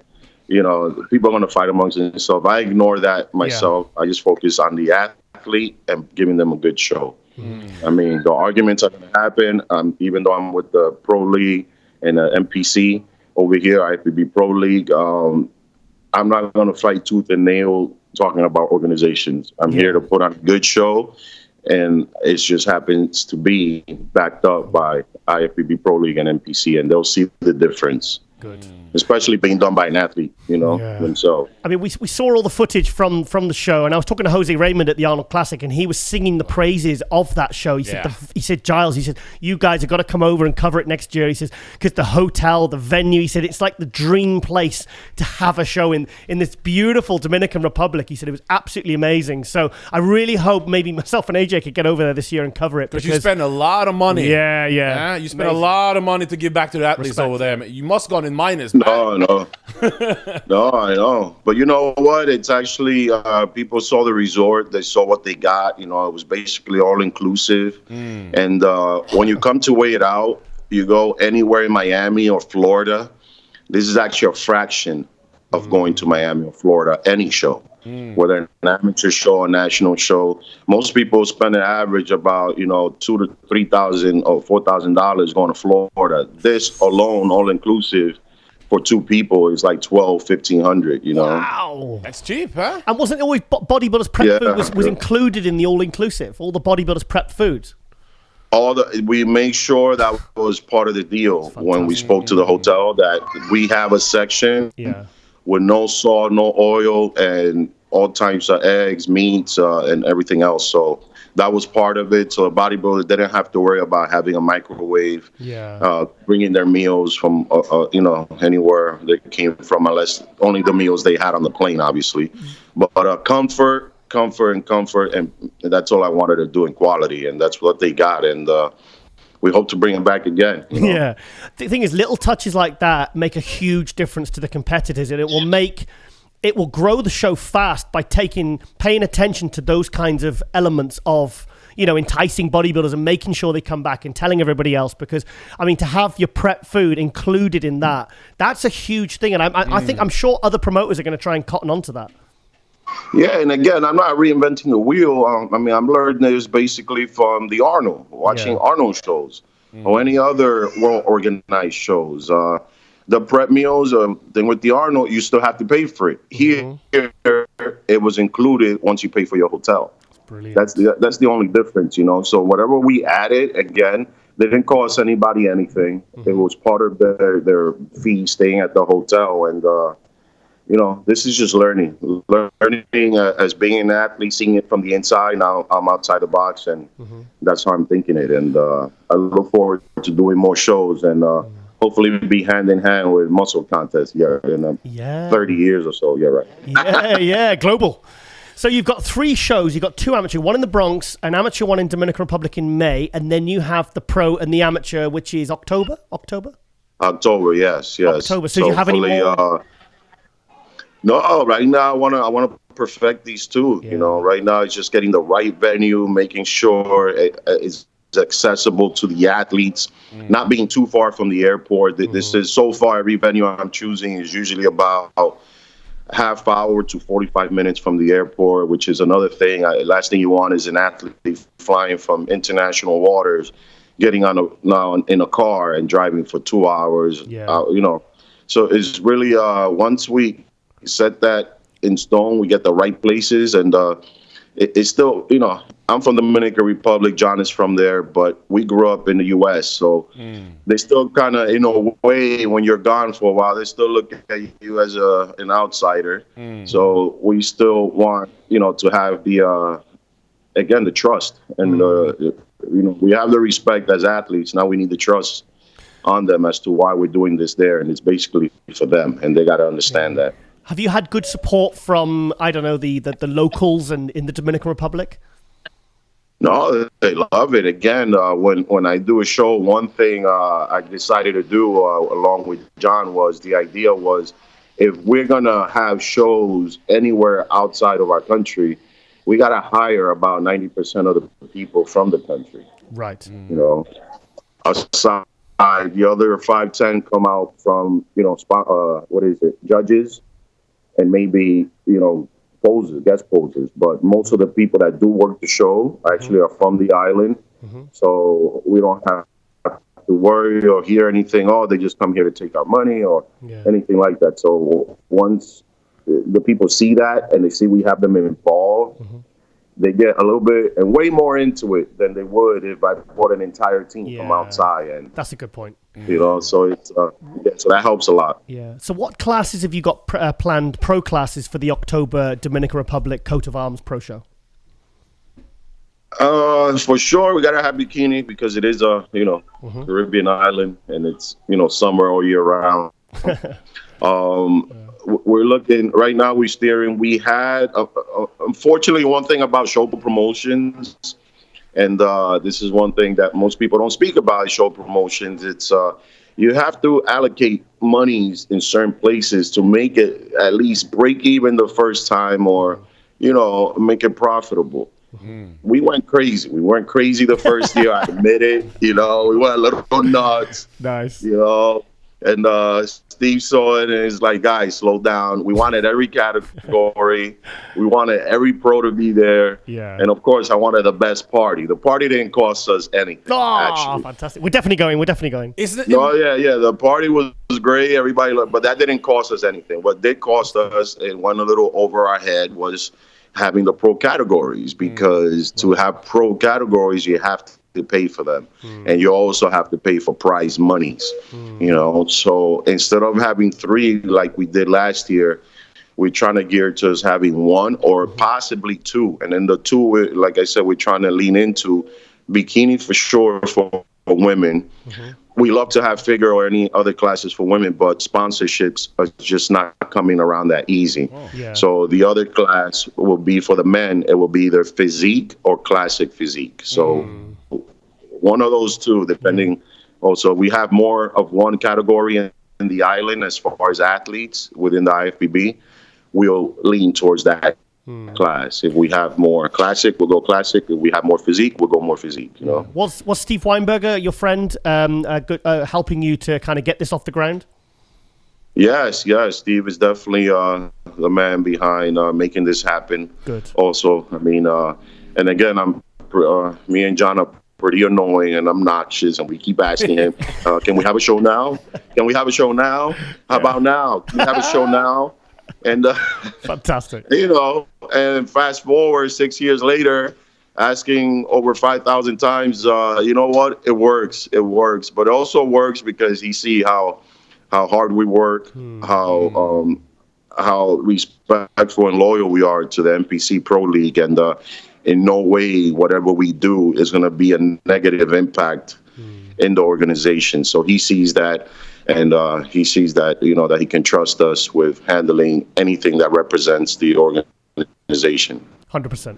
It's so impressive. Yeah. We're in 2019, and we're still talking about Victor Martinez as like, wow, after all that, after the scandal in 2007. And sadly, ouch. And what impressed me the most is what you did when your sister sadly happened, that you still did the Olympia. That was like, wow, Victor Martinez is like, that's when you showed your truth, because we don't want to go back to that, but that was just amazing how you went through it. And then with the arm and the wrestling after the deportation. Oh yeah, I forgot about that. When you came out of the deportation, like, and to show up at 2019 in Arnold Classic, it looked like it's just, I was buzzing. Wow. But one thing I just want to ask, because I always wondered, after 2007 Olympia, when you got screwed, did you ever confront anybody? Like right after when you went off stage, was there did nothing happen? Like, because you saw it was the setup, it was a fix. You didn't like. I mean, like you guys. Fuck. How long? Tell me, how long have you been watching bodybuilding? 19 years. Forever. 20 years now. 19 years. Okay, you got 20 years, and in those 20 years, what screw ups or fucks have you seen? I mean, have you seen maybe Flex Wheeler? No, Flex Wheeler. When was Flex Wheeler? Yeah. Like how many screw ups you seen as far as placings in the Olympia or any other? It's only this one is the worst. That's the one they'll still be talking about in another 20 years. Yeah, so me watching this over the years and seeing one of them was Flex Wheeler, seeing also Sean Ray was one of them, and Kevin Levrone. You'll see where they could at least one. I'm not saying multiple, but they could have had at least one. Okay. And seeing their reaction to it, and the complaints and everything. You know what I've noticed? It doesn't change a single thing. Yeah. Once it's happened, once it's handed, once it's gone off your hand, and if you're lucky enough, you got a whiff out of it, you know. Sorry, guys. Got you back? It's okay, mate. Yeah, we're good. Yep, perfect. We got you back. Sorry. Yeah, sorry. You were saying about yeah. Should have done it on airplane mode. Yeah, so you don't get it back. So I mean, seeing Sean Rayo, I had Dorian, and I got him, and I had this person, and you know what I decided to do is just I'm gonna let my fans speak for me. And to this day in social media, they're still the ones speaking for me because hang on a minute. Victor, one of the reasons I wanted to get you on is not only because you're one of my favorite. You and Phil Heath were always my two favorite bodybuilders. Oh. And I think what your legacy will be, the thing that we'll remember about you long after you're retired, is the way you've overcome the adversity and the challenges. That's the things that we're going to be talking about, not the fact that you were screwed at the Olympia, because we all saw it. Everyone was in agreement. It's the fact that I want to get into that mindset of how, because you're always in the same mood. You're always happy. You're always chilled out. You're always in the same mood. And I just think this guy is just. I want some of what this guy's having. You know, this mentality. I love it. No, I love it, Victor. Every time I've ever spoken, you're always smiling and you always seem so happy. And I just think this guy's awesome. It's like, I mean, I wish everyone could be a bit more Victor Martinez. It's true. I don't want to complain more. There's always room to complain. You need to complain more. It's making us look bad. It's making everyone else look bad. You're making us look bad. I've done that. I've done the complaining, and I'm more of like, wow, well, that didn't go my way. So what can you do? You know what? Yeah. Let's look ahead. Let's look ahead to better. Let's look ahead. But always remember this part. Remember this phase. Remember this situation. Remember this conflict. And just don't choose to forget it. I don't forget it, but I also move on from it. I don't let it. All right. Hey, Victor. Put it on. No, I put it on airplane mode, so now we're good. Okay. We'll just edit this anyway, so it's fine. So, sorry, you were saying there, Victor. No, sorry, guys. No, it's okay. We want to ask you one. Yeah, sorry. We want to ask you something. You've seen it all because you've been there forever. This current industry, like it's now, with magazines, we don't have that much powers anymore. We see a lot of men's physique and classic physique talking and a lot of bikini talk.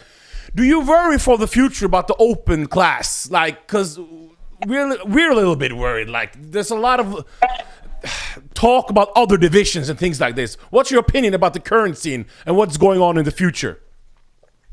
I mean, the open class is not going anywhere, you know. It only died down a bit because it went down to certain easier classes, you know. The physiques is anybody can do physique.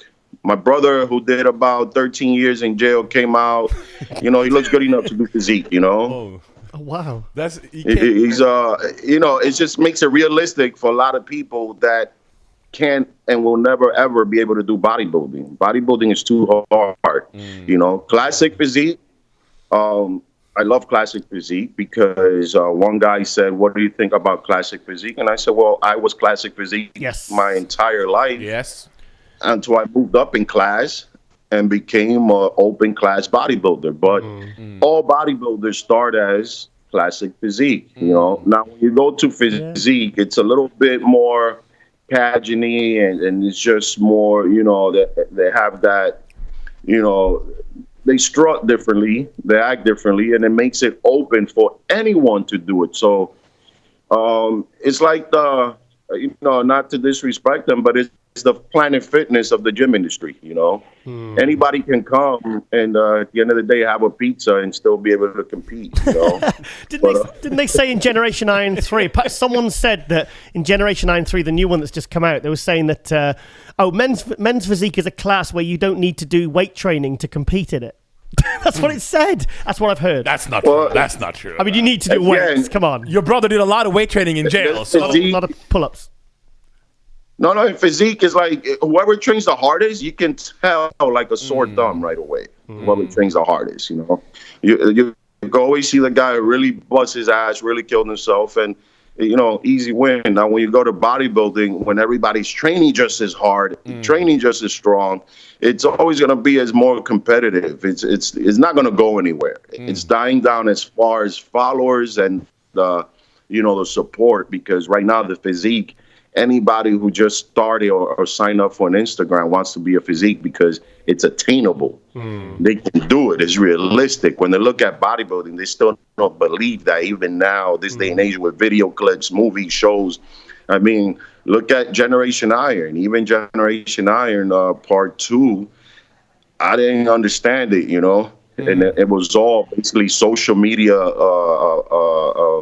stars. Yeah, that's all it was, social media stars. So it kind of deviated even from bodybuilding, the founding father of Generation Iron itself. So when you look at that, it's what people want, the masses, what people can do, and what makes it realistic for them to do. That's all it is. But in the end of the day, bodybuilding is still the freak show. That's still going to be the biggest money maker.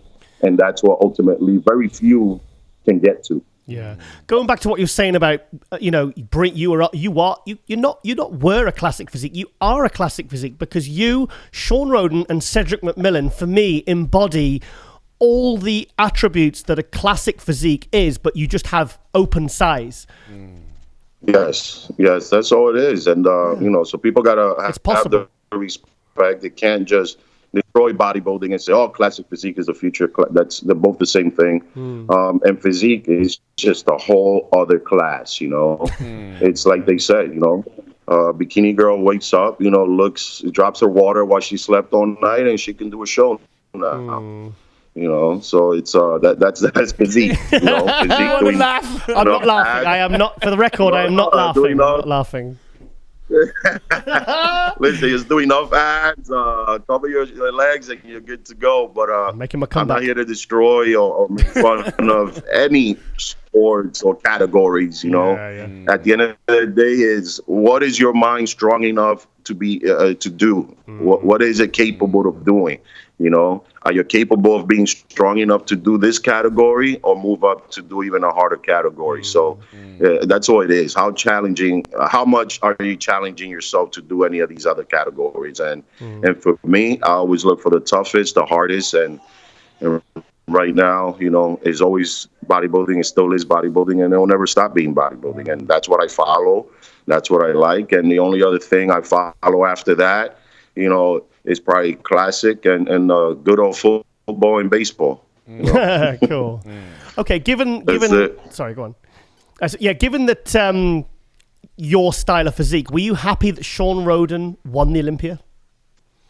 I was very happy that he won the Olympia. I like the fact that they played it out the way they should have been playing the Olympia many other times over years. Explain.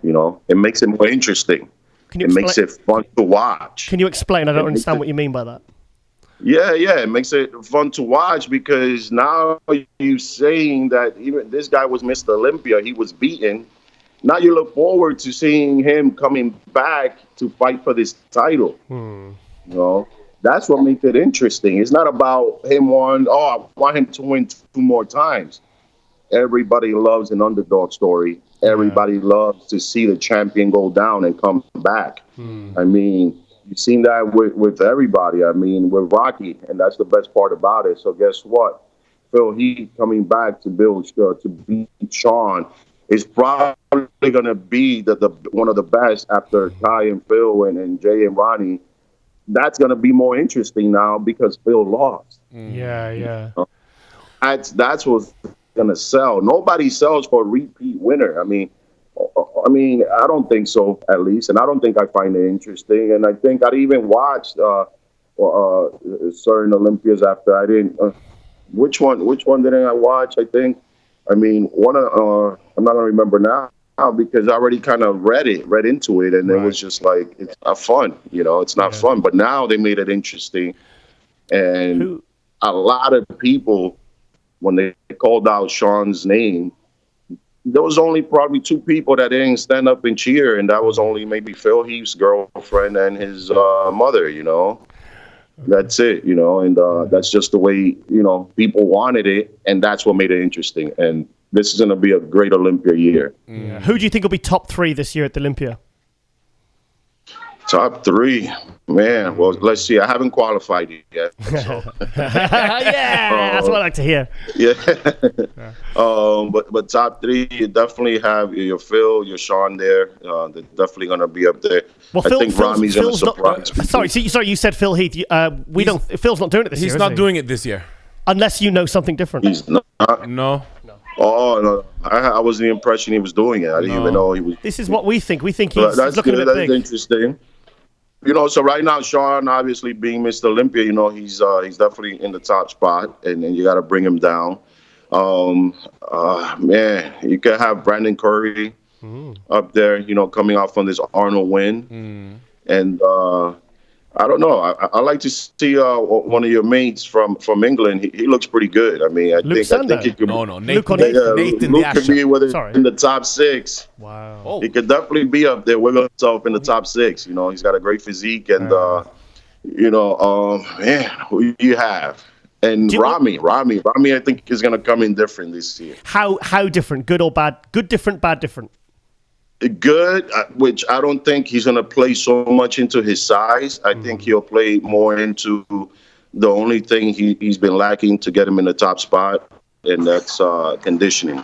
And then also one of the top 6 players, you have Juan Morel coming off of the Brazil win. It's going to be great. And I mean, everybody's waiting for Cedric. He's one of my favorite physiques up there. And I would like Cedric to be up there again. But people look at Cedric the same way they look at Bayeki.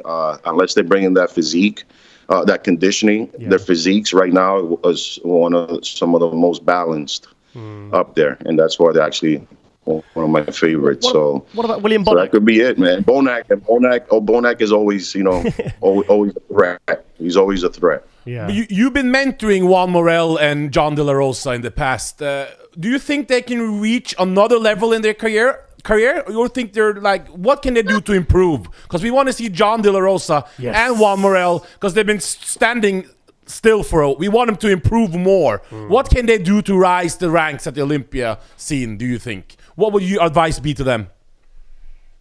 I mean, one of the things that they don't have, one of the good things now that's happening is social media. One of the worst things that's happening now is social media. People don't have the time to disappear and kind of really show that difference. When you're kind of always there and you're always showing yourself and you're always posting yourself, nobody really gets to see the difference. Because you're always there. So one of the things we had back in the early 2000s, just like Dorian Yates had, was you disappear for a good 3-4 months and you come back and you're like, whoa, you get that impact feeling. So one of the things that's one of the things. That's it. That's all I can say. But disappear really have that effect where you just put on a good 10, 15 pounds off season and really come back strong. So a good, strong off season. That's all I recommend, with it. Not showing so much, because at the end of the day, people are paying to see you on that stage, So why give so much previews, Yeah. So what? Yeah. So now Jon Delarosa is no longer in New York. He's moved to Florida, and he seems to be happy and thriving. And what's it like not having him around? And do you still, obviously, your business partners with the show? How do you think he's going to do this year? And do you stay in contact with him much, like very regularly? Yes, I do. Actually, seen pictures of him. I think it was just yesterday, actually, as soon as I landed back in Lebanon. And I'm very happy the way he's looking now, this far out from New York Pro, which is roughly about 5 weeks or so. Yeah, correct. And usually the look I was seeing him now is usually about 2 weeks out. So he's in a good position. Fantastic. Yeah. So I think being in Florida is good because he doesn't have the obligations of driving, 1 hour, 2 hours to a gym, having to go somewhere else to visit a family member, having to go see a friend. It's all about him. And one of the things you guys have surely have known over the years in bodybuilding, it's very selfish sport. And if you don't know how to be selfish, like John doesn't know how to be selfish. You know, that's one of so that's a forcing that double-edged sword, selfishness, isn't it? Speak. Yeah, no, but forcing that selfishness in him, being in Florida without having any obligations to see anyone, and he doesn't have 20 kids like me. It's perfect. That's what I want to. That's what I want to ask about. Bodybuilders, for us, are role models, and we want to hear more about your charity work against autism, because of course, yes. Victor Martinez, just like Phil Heath, has different charity events for this. Make it fit autism. But first of all, can we get this record? How many kids do you have? Oh man, so far so. I gotta be careful. How many kids do you have, Victor? I can't count in one hand anymore. That's recording. But six kids. Six. Wow, you like six, and the buck stops there. Yeah, the buck stops there. Six. That's it. So around autism, can you talk a little bit more about this and what you're doing there, and what made you start this? Yes. No. Thank you for bringing it up. I think it's great. You know, I had stopped doing my Fit for Autism for the last couple of years. I'm bringing it back now. So I will tag you, an MD, having the first event in this gym here in New Jersey that I'm so happy that we're able to house it. It's called Fit for Autism. We basically do events where how much bench press challenges. We do challenges. How much bench you can do, deadlifts. We're gonna have a truck pull. At the end of it, we do teams, and all of it basically is raising money for autism or families in need, because some mothers don't have, money for babysitting or anything. Speech pathology costs a lot. So there's so many different spectrums in autism, and some of them are even more challenging than the other. Well, one of my sons is high functioning, where my eldest son is not. And so the different spectrums makes it harder for the family members. So when Phil Heath had his event in Columbus, Ohio, I really wanted to go, but my friends were like, your show's tomorrow. Yeah. Focus on your show. Even as Mr. Goodnight, hungry and as tired as I was, I only had Phil had this event. That's all I thought of. Oh, wow, nice. And John said, Vic, just stay here. You know what? I'm gonna go for both of us. And John went, and he represented us. And I want to say thank you, John. And unfortunately, I have to tell you guys, Phil did not get the support, and I'm gonna say it out loud. He did not get the support that he should have gotten. Very true. Very true. Yeah. I was there, Victor. I went. No, and I don't care. I'm going to say it. That's what I've heard, and it was true. And you lazy motherfuckers out there who swear so much and bro this and bro that, stop the bullshit. Give anything the cost of one of your protein powders or one of your freaking 10cc bottles, the price that you pay for it, just give it to a fucking, autism and for the cause, because as selfish as we are, we can be the most giving. At the same time. So that actually broke my heart for and Phil not having to turn out. But you know what? At the end of the day, we keep going. We leave that behind. We keep doing our events. And mine is going to be, I believe, I'll send you the post. I think it's June 24th in Belleville. And it's going to be in Signature Fitness. We'll promote that on the show, and if you can, you've got my WhatsApp number. If you can WhatsApp me any videos, anything like that, we will put it in our intro on the show. Please do that, Victor. But he makes a very good point, because no IPB pro bodybuilder. It was Jon Delarosa and Jeremy Bondia. That's it. I arrived when Jon Delarosa was just leaving, and he was talking to Phil. Robert Irvine was there. NFL stars were there. But I didn't see Jeremy Buendia was there. He was there the whole night. I was surprised not to see. I felt for Phil on that one, actually. No, we gotta support more. And again, and these are the same people that, you go to one event, one hand washes the other. Let's just support each other, because at the end of the day, each other's all we have. 100%. If all these other industries can do it, the NFL, NBA, these guys do an event, they support each other as grown men. And I gotta tell these guys, stop being bitches, stop complaining, support the cause.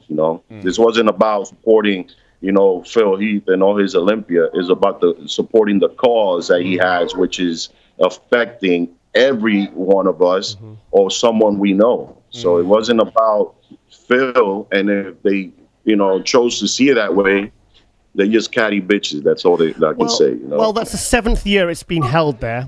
Sorry, not the 7th year there, but it's the 7th year he's been running that night. And I think next year, we're going to give it a lot more publicity in the run-up. So hopefully, with what Victor's saying there, we'll hopefully get a lot more pros showing their support, because like Victor says, it's important to support each other, because, it's very important, very important. I mean, that's why... Yeah, so I'll be there regardless. Next time around, and...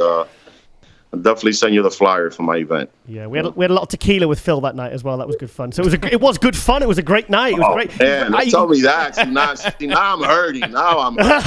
Sorry, but you can't be doing tequila the night before the show. But he raised, I think, just under $50,000, which I think it was the iPads with the app that increases the autistic children's word power, isn't it? Is that correct? Yes. Helps their there's so many different ways. So many different ways, depending on the spectrums, that you can actually help a kid with autism. And with everything else, it takes money. It just takes money and awareness. Well, I think he bought a lot of iPads that night, because I think $50,000 is a lot of money. So fun. I mean, it's just so important to support these things that because it directly affects Victor with his son, and it's I think it's important. Important. No, we're just we want to wish you a very good getting married, very good wedding. Yeah. Thank you. We want to wish you that, and it'll be fun. Hey, listen, it's got the henna. Come on, twist my arm. Have fun, Wow. So and we want to wish you good luck on all your on your shows that you're putting on. Yes, thank you. You guys are always welcome. You tell me you're coming, guys. I got you, and. You guys are always welcome. Just let me know, hey, I want to go. And the next thing is the easiest thing for me to do. And we want to see you in the UK the 30th. Yes, June the 30th. I know. You know what? I'm going to work hard on that, because I haven't competed in the UK soil. I was there for one of the events. I don't think it was, what was the UK event? I think we had a small one in London about 3 years ago. That was in the last one was 2012, and then they had the 2000. It wasn't Body Power. 2016 Body Power. It was a smaller one. That was 2012. That was in London. That was the last British Grand Prix we had. That was the one that Branch won. Sorry, Sean Roden won the 2012. No, so definitely, I'm not too far out from competing. So let's see we can gauge the right time, and it's only about 4 weeks out from the following show. So he's going to be blocking in about a month. Yeah. You're going to be blocking me on WhatsApp, don't mate. Don't cut me out. Victor, you're really going to be blocking me on WhatsApp, mate. I'm going to be, come on, do the show. I've got your number. I'll pester you. I'll remind you every week. No, thank you. Oh. He looks really happy about that. No, never know. Plus, England is right there. It's a short flight. Yeah. All right, Victor. Well, we just want to thank you for coming on. Really, I really like you. One of my old. We had Phil Heath, our first ever guest, episode 1. This is episode 18. So I'm really. This is another one off my legends tick list. I'm really thrilled about having you come on. So and as always, you're always open and always just super nice. Wish you guys success always, and next time you pop a tequila, I better be there in that. All right then, Victor. Okay, thank you so much for being on. Thank you, Victor. Take care and have a great wedding. Cheers. Bye.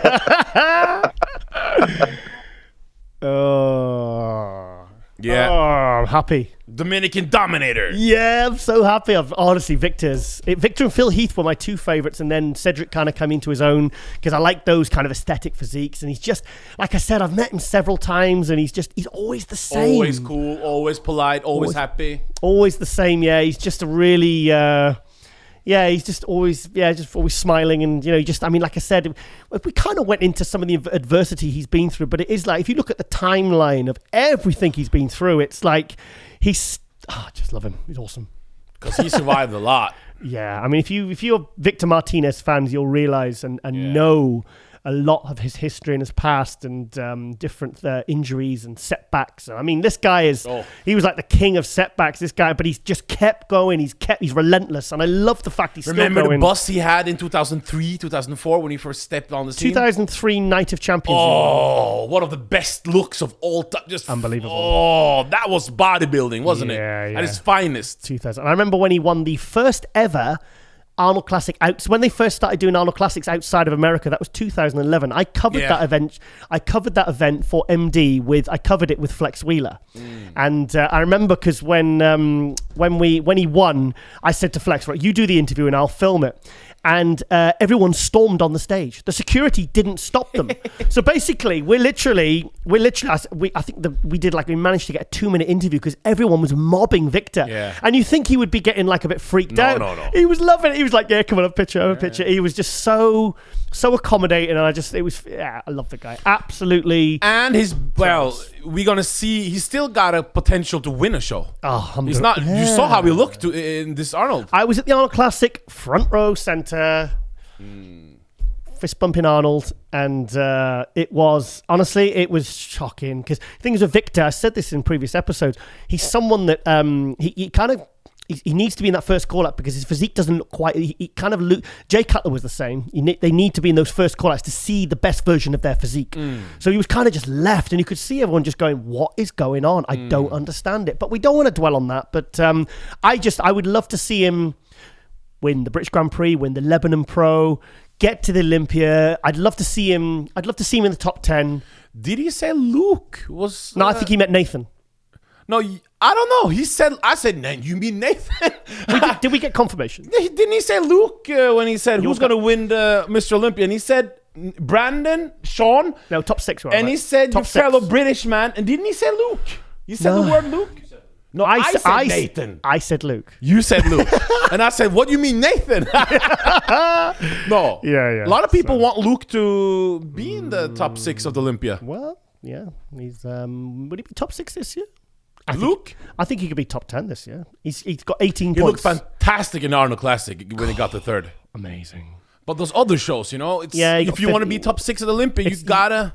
The thing is, he's only been a pro a couple of years and he's not experienced in, like a lot of these guys, they'll do 4 or 5 shows a year and they'll do them and they know how to, prep properly for these and peak more than once in a row. No matter what, for Luke, 2019 has been a fantastic year for him. It's a drop the mic to even bring his name up in the top.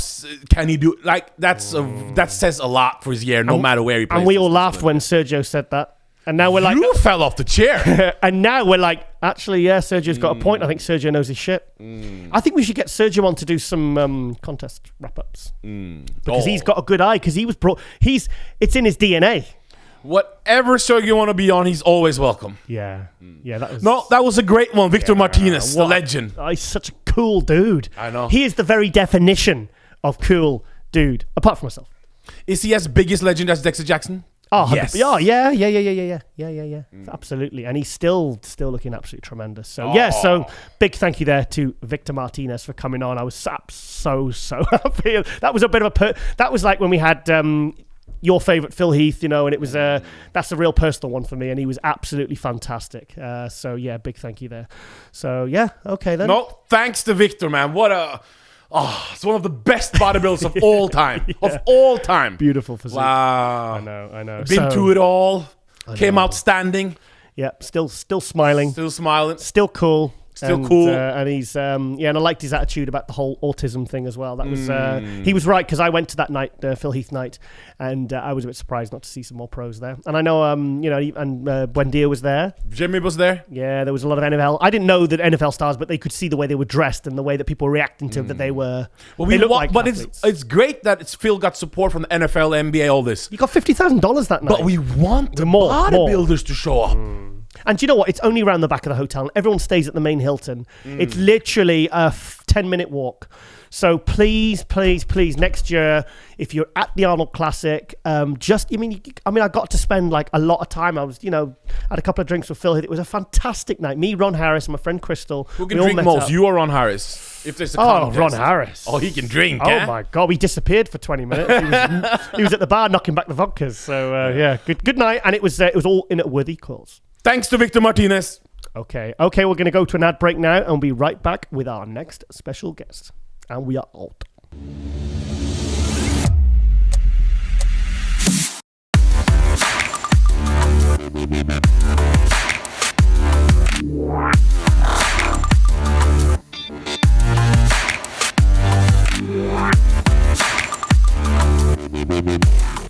And welcome back to MD Global Muscle Radio here at the Pump Media Studios, joined by my co-host AJ, all the way from Norway. And we are joined by a very special guest all the way from Finland. We have Minna Pajuotti. Minna, did I say your name right? Yes, you did. Okay. Fantastic. Yes. Okay, fantastic. Well, thank you for coming on. We really appreciate this. AJ's been telling me all about you, and I've been familiarizing myself with your achievements. You're quite an all-rounder. You've done figure, fitness. You're a pro. You've done women's physique. You're an American gladiator. I'm seeing a lot of trophies in the background. Yeah. Oh yeah, there is. Do you want to just tell us a little bit about that? Because you have some amazing achievements. So tell us a little bit about yourself, please. Yes, so I am IFBB Fitness Pro, but I competed as well in physique class. I did Carina Nascimento, for example. I was 5th or 6th there, and last year I did my comeback to fitness. I had 7 years break from that because I broke my Achilles tendon, and I thought that I will never ever do it again. But last year I did it, and I was 4th in Hawaii and 5th in Romania and Toronto. So this year I'm hoping to be in the top 3. Let's see how it goes. But my career before, I did cheerleading for 15 years. I'm a European champion in that, and also in powerlifting. I'm a world champion. I have. Wow, that's why I wanted her on, so more people can see she's such an amazing athlete. All round. That's incredible. Keep going. Yeah, so I have a world record in 75 kilograms class. It's in bench press, 125 kilos raw. And my squat is a little bit over 200, and also deadlift 215 kilos. 200 kilo squat? 200, yeah. 205. So I'm going now. Wow. One of the first questions I actually said to AJ, I said, obviously, the difference in physique between figure and women's physique, the physiques are quite different. How did you literally bring the same look? Or I'm just wondering how you can bring. I mean, I know that sometimes you can see larger figure girls that look like physique, but how did you adjust your training? I mean, I just wondered how you could fit in those two categories. Tell us about that, please. Well, I do fitness and women's physique. Okay. In women's physique, I think I was a little bit more muscular because then my training was mostly with weights, with heavy weights. And now, of course, when I'm back in fitness, I need to do a lot more of my routine. So I think it changes my training quite a lot. Yeah. Because that's the routine round, and I still like to lift heavy weights. That's my thing. I want to keep bench press in their deadlift, squat. So my training is always quite heavy.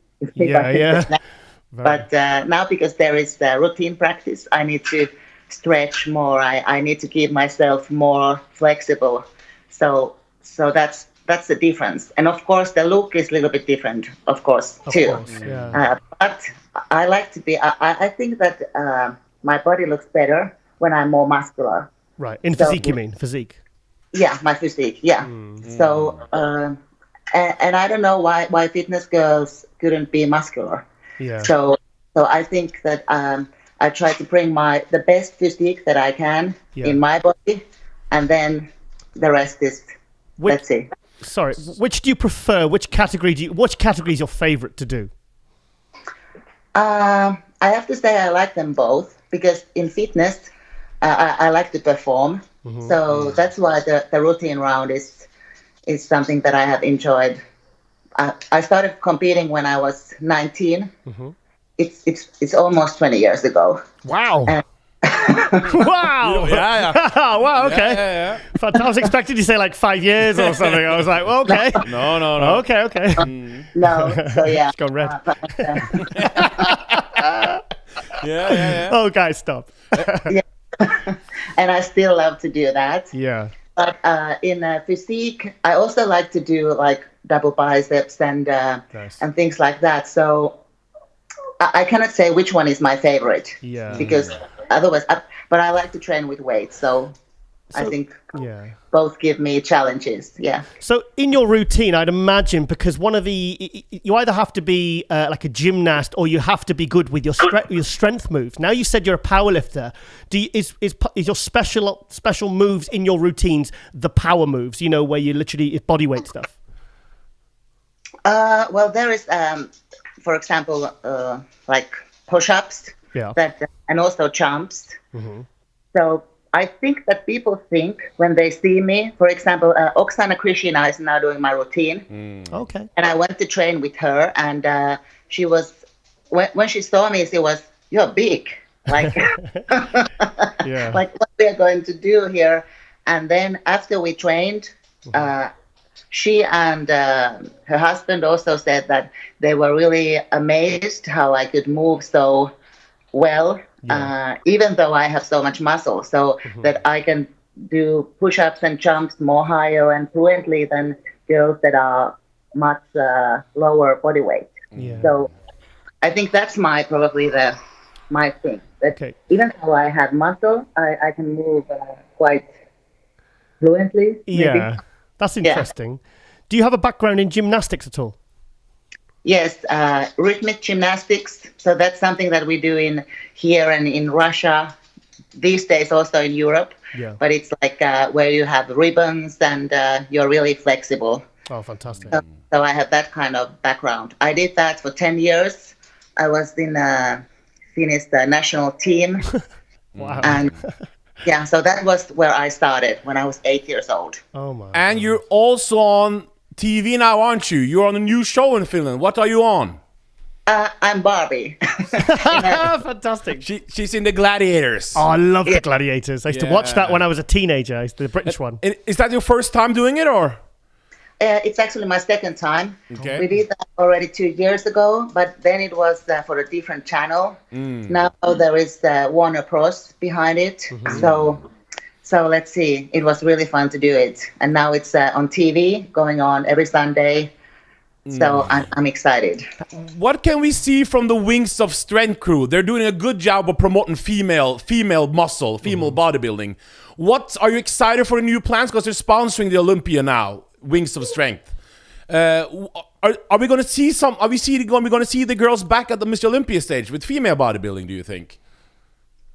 Hopefully, yes. That would be great. I didn't know that they are coming there, but yes, because I have always been a female bodybuilder fan. I always wanted to have big muscles and things like that. So I really appreciate the bodybuilding, like whole and also female bodybuilding. I have a good friend of mine, also Maija Lehtonen from Finland, who was third in Olympia when it still was there. And I was watching her show then in Olympia there, and I was like, wow, this is amazing. And Alina Popa is actually doing my diet. Oh, wow, Alina. Yeah. cool. So Alina is really somebody that I look up for. Yeah. And I think she's amazing. She's amazing personality, but also her career is outstanding. Like, she's from Romania. Now she's living there. She's doing Wings of Strength and everything. So Can she? hopefully they are there. Can Monique Jones beat her this year, though? Sorry? Who's gonna win, Monique Jones or Alina Popa this year? Alina Popa. Fantastic. Okay, we'll see. Yeah. And which show are you doing now in May? I'm competing in Puerto Rico Pro. And then after that, there is 1 week between. And then there is Toronto and then Miami. So Busy my year. plan is to do all of those 3 shows. Yeah. Oh, fantastic. Wow. You want to ask something? Do you want to ask something?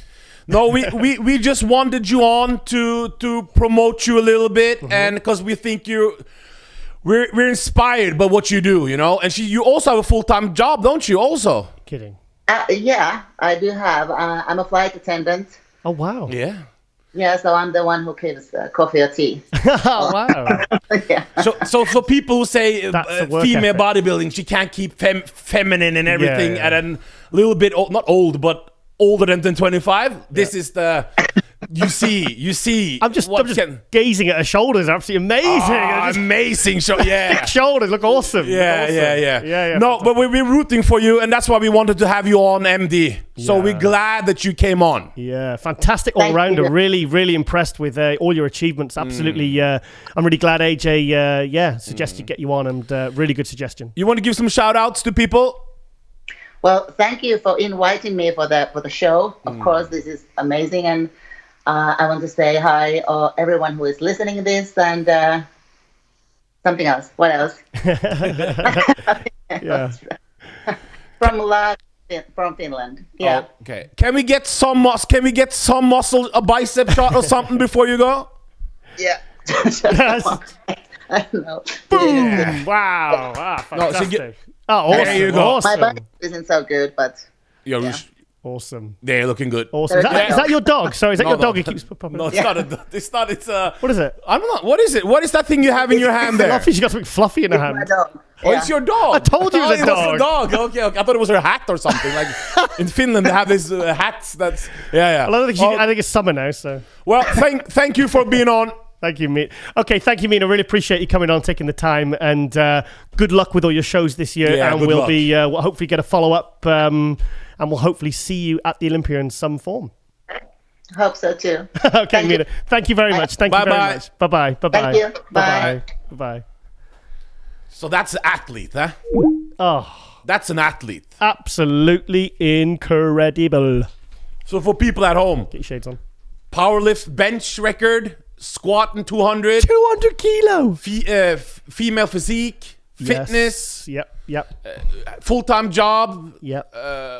American Finnish gladiator. Oh, she's awesome. Awesome. That's a proper athlete. And when she told you your age, you were in shock, weren't you? she's like 20 years, so I don't want to say the girl's age, but ladies. We thought she was 27. I know. 20, I thought she was 20. I thought she was like mid to late 20s. I thought, she's it's like a sort of trophy cabinet. I mean, there's like she's cheerleading national champion, powerlifter champion, gladiator, physique, fitness. And she's doing loads of show, working. I mean, wow, that is someone who is on the rack. The muscle version of Trish Stratus, if Barbie. you know who that is. Yeah, You know who yeah. Trish Stratus is? AJ, I remember now because I remember you mentioned her a long time ago, and you said, "Oh, she's like a new version of Trish Stratus," and I see it now. Yeah, I really see it. So when we have girls on, we don't pick girls. We pick the girls who can motivate people the most. Oh, who's fantastic. Both her and Jessica Padilla Reyes is like prime example of prime time athletes. Yes, and you could see very sweet, very professional, very polite, and she looked great. And fantastic suggestion there, AJ. Really good one. Yeah. So people go to her Instagram page and follow her, and hopefully we get her on in the future. You'll see the spelling of the name on the when you click on this video, so you can go and check her out. So yes, okay, we're going to go to a break now, and we'll be right back with our next guest, and we are out.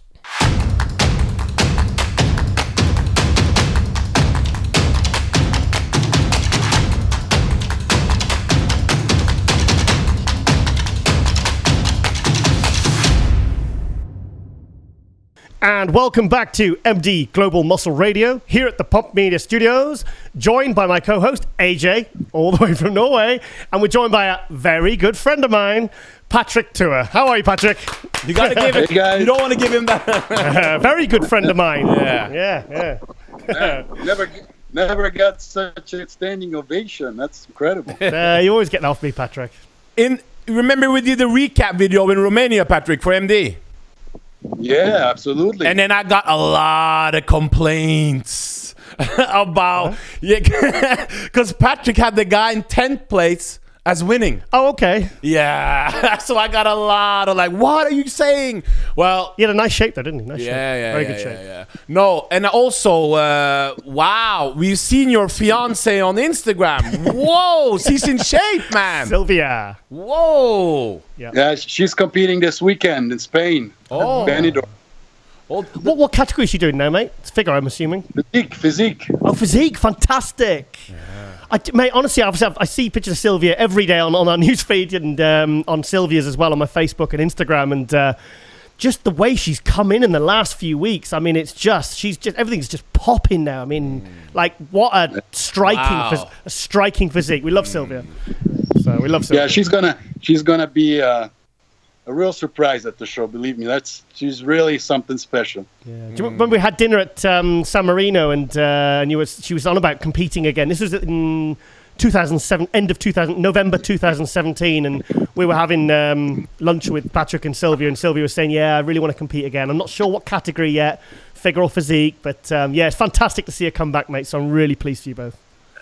Yeah, well, let's see what happens this weekend. I'm very positive. So somebody to beat that package has to be in very, very, very amazing shape. It's that condition, mate. It's that condition. she's in condition. Wow. Yeah.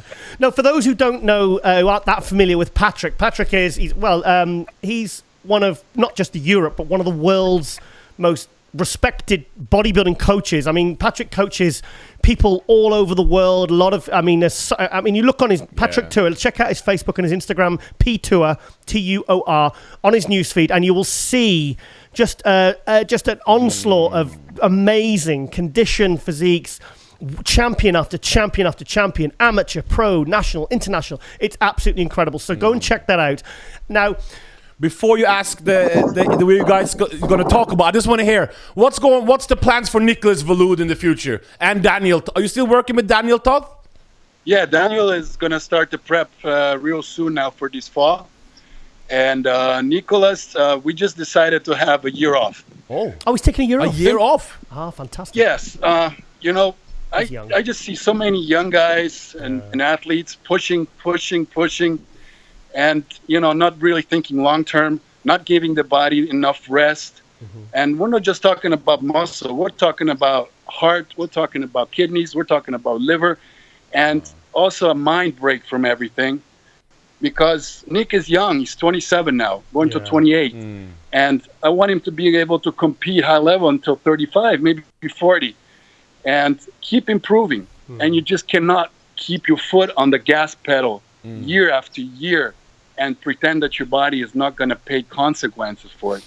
So we talked. He has a lot of stuff going on, seminars, personal training, and everything. So this year was focused on that. He's traveling the world, spreading the world, also on our training system, and going back at it this fall. And next spring, he'll be on stage, rejuvenated, fresh, and ready to go. So sometimes you have to have the balls to take a step back in order to be able to keep going. This is exactly what Neil Hill did with Flex Lewis in 2011. He pulled him out of the Olympia that year because he said, look, like exactly what Patrick has said, let's give this guy a break, because to be able to make the improvements necessary and to not burn him out, we need to pull him back out. You just pull him out for a year, and then it's like one step back to go 2 steps forward. And then obviously Flex Lewis ended up winning 7 Olympia titles. But is he going to come back as a 212 or an open? Or have you not decided yet? No, we're definitely going to stay in the 212. Oh wow, brilliant! Yeah, brilliant. There's you saw the Olympia. Obviously, he was a little bit tired, and it was difficult to get in that crisp condition that we had earlier in the year. So for me, that was the first signal that said, hey, be careful. When the body doesn't respond exactly to the changes, especially on a nutritional level that you're giving him, there's some signals there that may make you think that maybe you need to, take a break. Yeah. And he still needs to improve his chest, his back separation. So he's still not there. So why keep forcing it when the body is, giving you signals that maybe, it's time to reset the clock a little bit. So that's exactly what we did. And he's a smart kid. He said, okay, let's do it. And a lot of bodybuilders cannot accept to lose 20, 30 pounds. And and go around doing seminars and exhibitions like that. But, long term, that's going to be the best. I am really happy to hear that. Really happy to hear that. Okay, Patrick, now the main reason I want to get you on, because we're only getting you on for a short time, I want to bring you in every now and again, if that's all right, as my technical guy, because Patrick is so knowledgeable on subjects that I will only have a limited amount of knowledge on. Now, the reason I wanted to bring you on this time, and I want to bring you on again and again, is I had a discussion with an athlete 2 episodes ago about the use of insulin, and we kind of disagreed. He said that insulin done correctly could be a beneficial thing, and I'm diabetic, and I detest taking insulin. So I reached out to you to ask you if you'd come on and tell us, because there seems to be such a lack of responsible information out there, and the first person I thought of was you, Patrick. So please tell us your thoughts and opinions on the use of insulin in bodybuilding. Well, probably 5 minutes wouldn't be enough to talk 10, about 15. Such an important topic. But to make a long story short, and not get into scientific details, which is just going to bore people. Let's try to keep it simple. Okay. Obviously, our body needs insulin. I mean, nobody says that, you need to be on a ketogenic diet or not, work on improving your insulin output and insulin sensitivity. But like everything, there is a limit to everything. I was saying there is a big difference between weight gain and protein synthesis. Obviously, if you do over physiological amounts of insulin, it's going to cause a lot of fluid retention, nutrient retention, which people associate with muscle growth, but it's really not. Can you hear me? Yeah, we can hear you. Yep, perfect. Yeah, perfect. And, I don't want to make it too complicated, but if people should concentrate on improving insulin sensitivity, that means the less insulin you need to have new protein synthesis, to have new growth, the better it is for your body.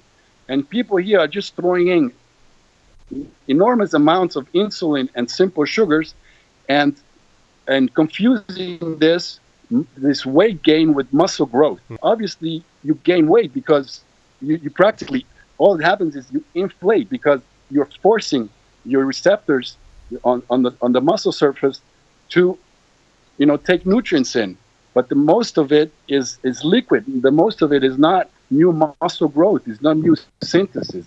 And once you go over a perfect balance where your protein synthesis is stimulated to a maximum, the rest is not growth. You're just going to cause a lot of desensibilization and long-term problems that go with it. The reason, and the second point. Sorry, Patrick. The reason I think I don't want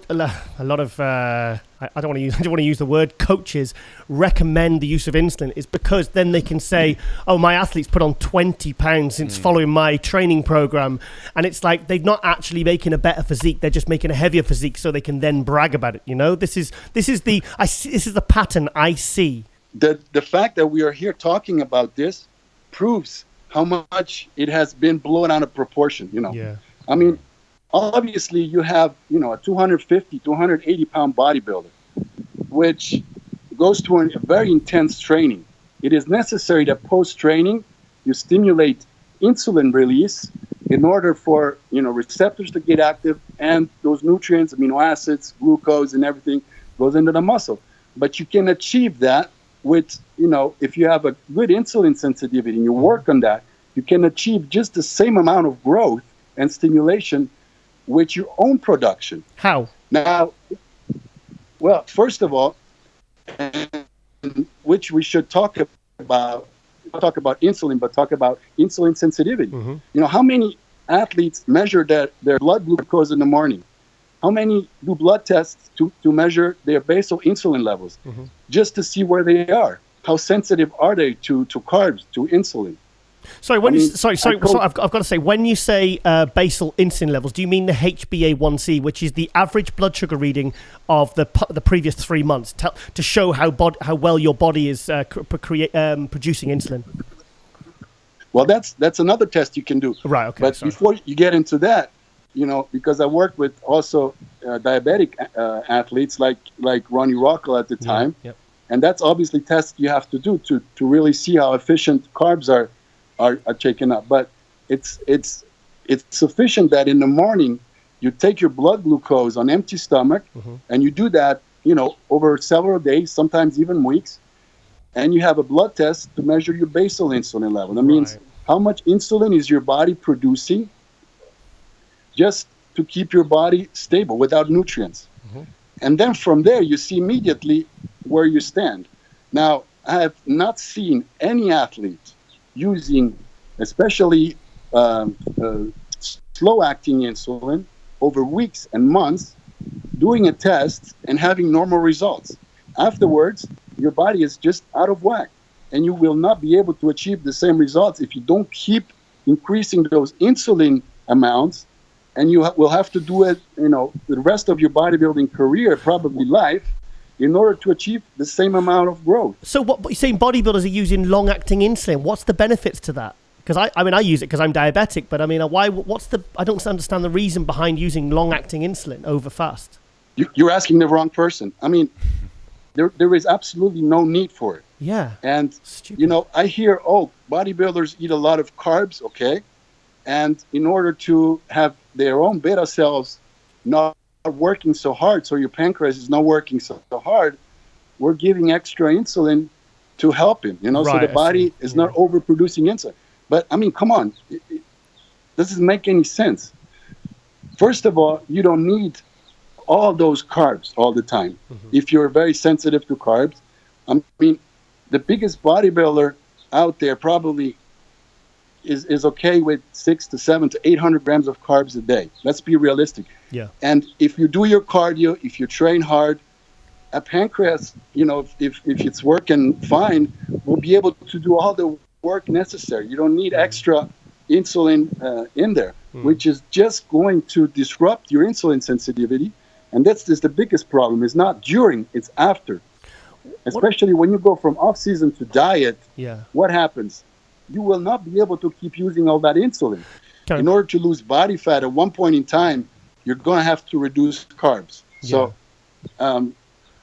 you're going to come off that insulin. Yeah. And all that water, all those nutrients that have been, taken up so nicely with that extra insulin is not going to be there. But you're going to find insulin receptors which are not working like they were before. I mean, nobody can tell me any different. I've seen it so many times.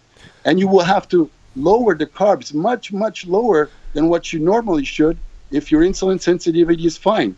So sorry, go on. You may have 10 to 15 pounds more in the off season, but you're going to have to restrict the calories so much more in the diet because your body is just not so able to work on lower, on medium amount of carbs, that all the benefits that you may have in the off season, you're going to lose them in pre-contest. When you step on stage, you're water free, you're lean. None of that will be there. Yeah, I saw I've said this in the previous episodes. I saw it was a guy at my gym. He was a middleweight, and he went up to 100 kilos in the off season. And he was being prepped by a pro in America that was recommending him to eat a lot of rice and taking a lot of insulin. And he was like, "Oh, the pumps are fantastic." And then when he dieted down, he didn't actually look any different. He just ended up with a stomach. That's all. That's the only thing that was left, was just a big stomach from the insulin. So what about, say, bodybuilders watching this thinking, well, I'm only going to use it just for this one show. Are there any long-term damaging effects to a person's body, even if they're just telling themselves, well, I'm only using it in the short term? It depends from person to person, obviously. All the genetics are different. The shorter you do it, probably you're not going to have long-term problems. Yeah. But we're talking about benefits. I mean, to build new muscle tissue, you cannot do that over 2, 3, 4 weeks. How much muscle can you build in that amount of time? I'm talking about muscle, not weight. Yes. It goes through heavy training. It goes through intense training.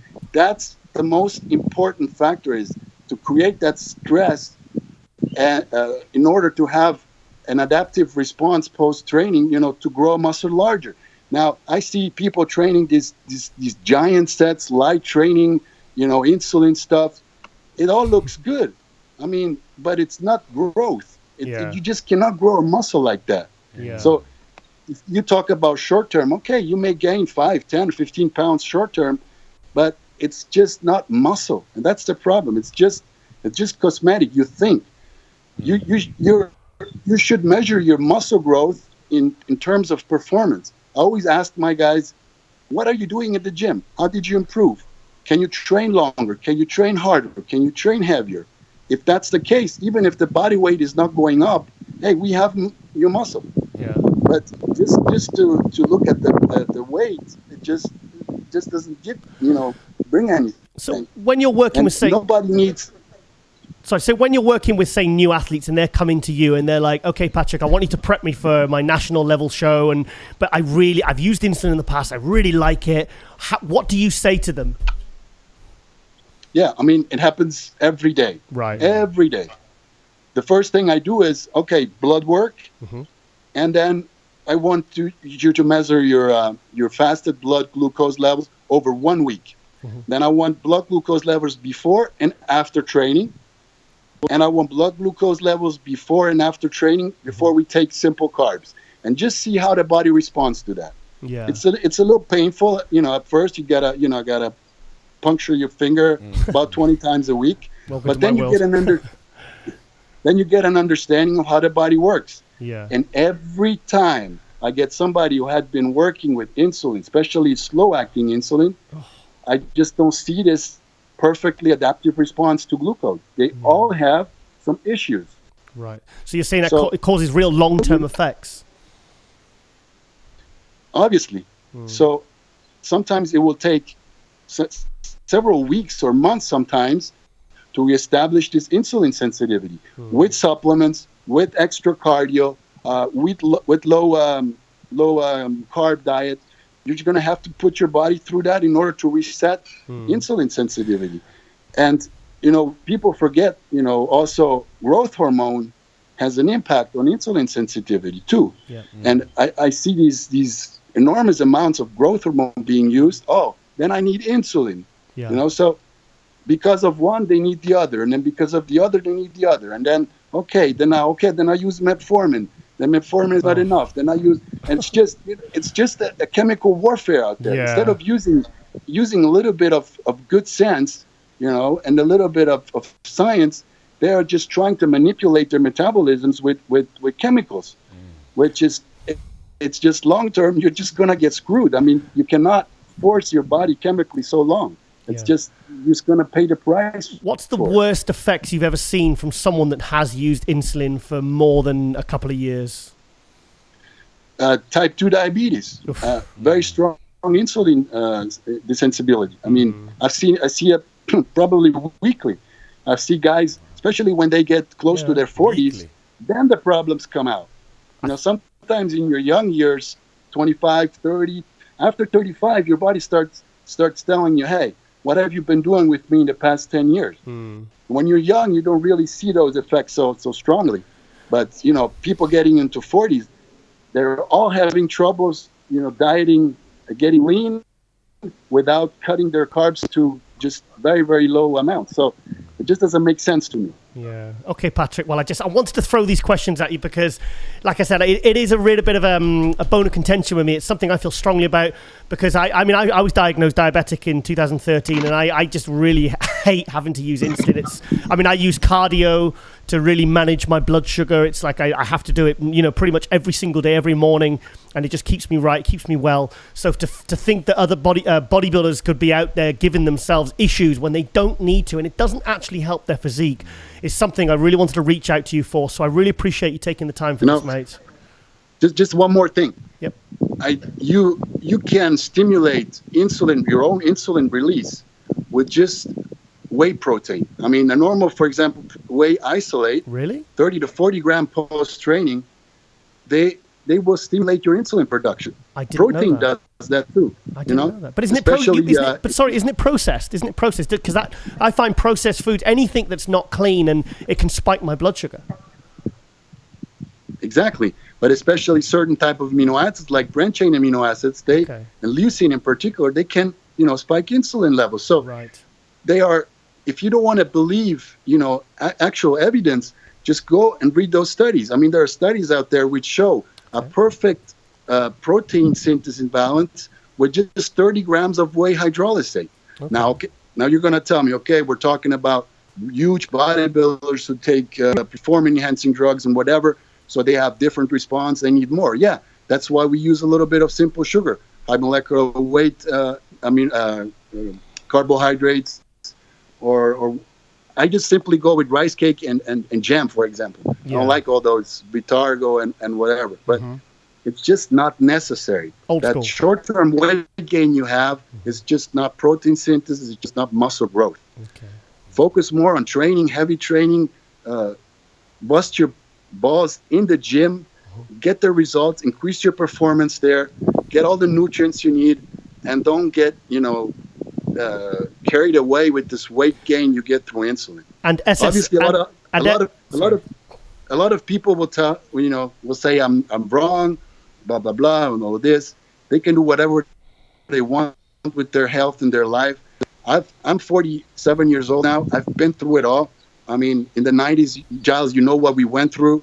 I did so much insulin, I don't even, I'm telling you. I had to, walk around with cookies all day in order not to have blood glucose drop too low. And I'm telling you, for personal experience, I just got bloated. I didn't get stronger. I got lethargic. My performance decreased in the gym. So long-term, no benefits. Yeah.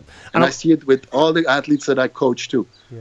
All the athletes that I coach, they use sometimes a little amount of insulin, maybe post-training for specific muscle groups. But we're never covering the total amount of carbs that we use with the insulin that you inject. For example, you're taking 100 grams of carbs post-training, the amount of insulin you take needs to be less than what is needed to lower the blood glucose. Yeah. Always have your body produce a little bit. Yeah. If you keep that in mind, you're not doing it every day for every muscle group, probably you're fine with it. That's what I do usually. But going every training all the time with it, once it's time to diet down, guys, you're going to pay a price for it, and you're going to have to lower those carbs or start going with thyroid hormones and clenbuterols and DMP and what have you. I mean, it's just crazy out there, Like you said, chemical warfare. Try to mask.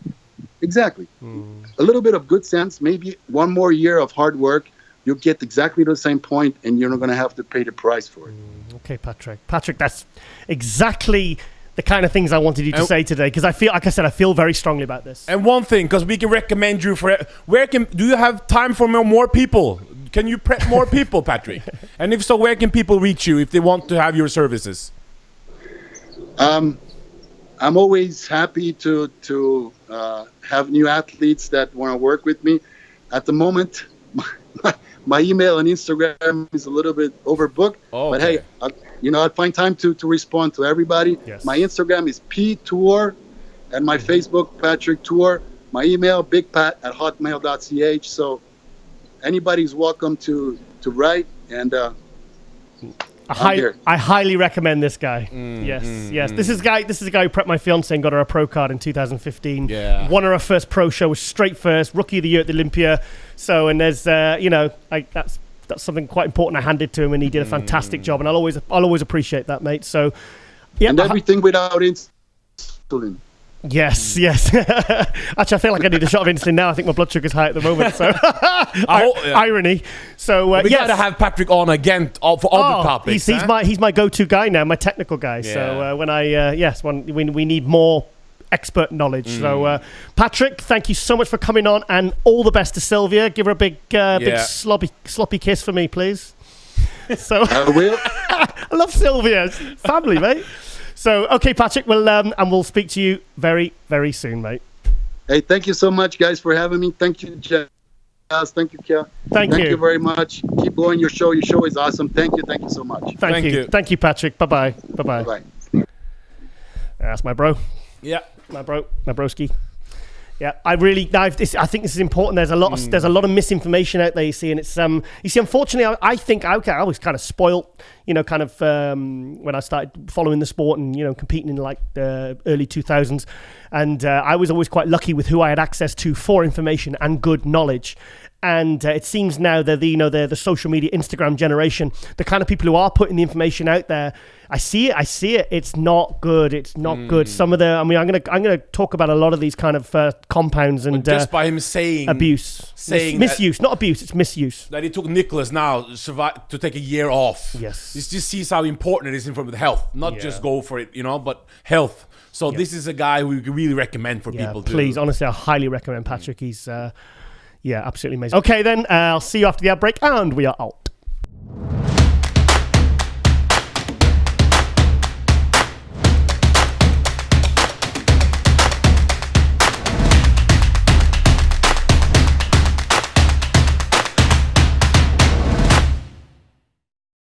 And welcome back to MD Global Muscle Radio here at the Pump Media Studios, joined by my co-host AJ, all the way from Norway. And we are joined by Quentin Area. Yes! AKA Quint Beastwood. Did we say your last name correct? Aria. Now, this is a first for Global Muscle, Quentin. Firstly, thank you for joining us. We really appreciate it. This is the first because normally we kind of we have legends like Lee Priest and Victor Martinez and Phil Heath, Flex Lewis, and we have the guys that have been around for a couple of years that we know a lot about. And I have to confess, until last week, I didn't have a clue who you were. But when I saw those pictures on the feed with posing with.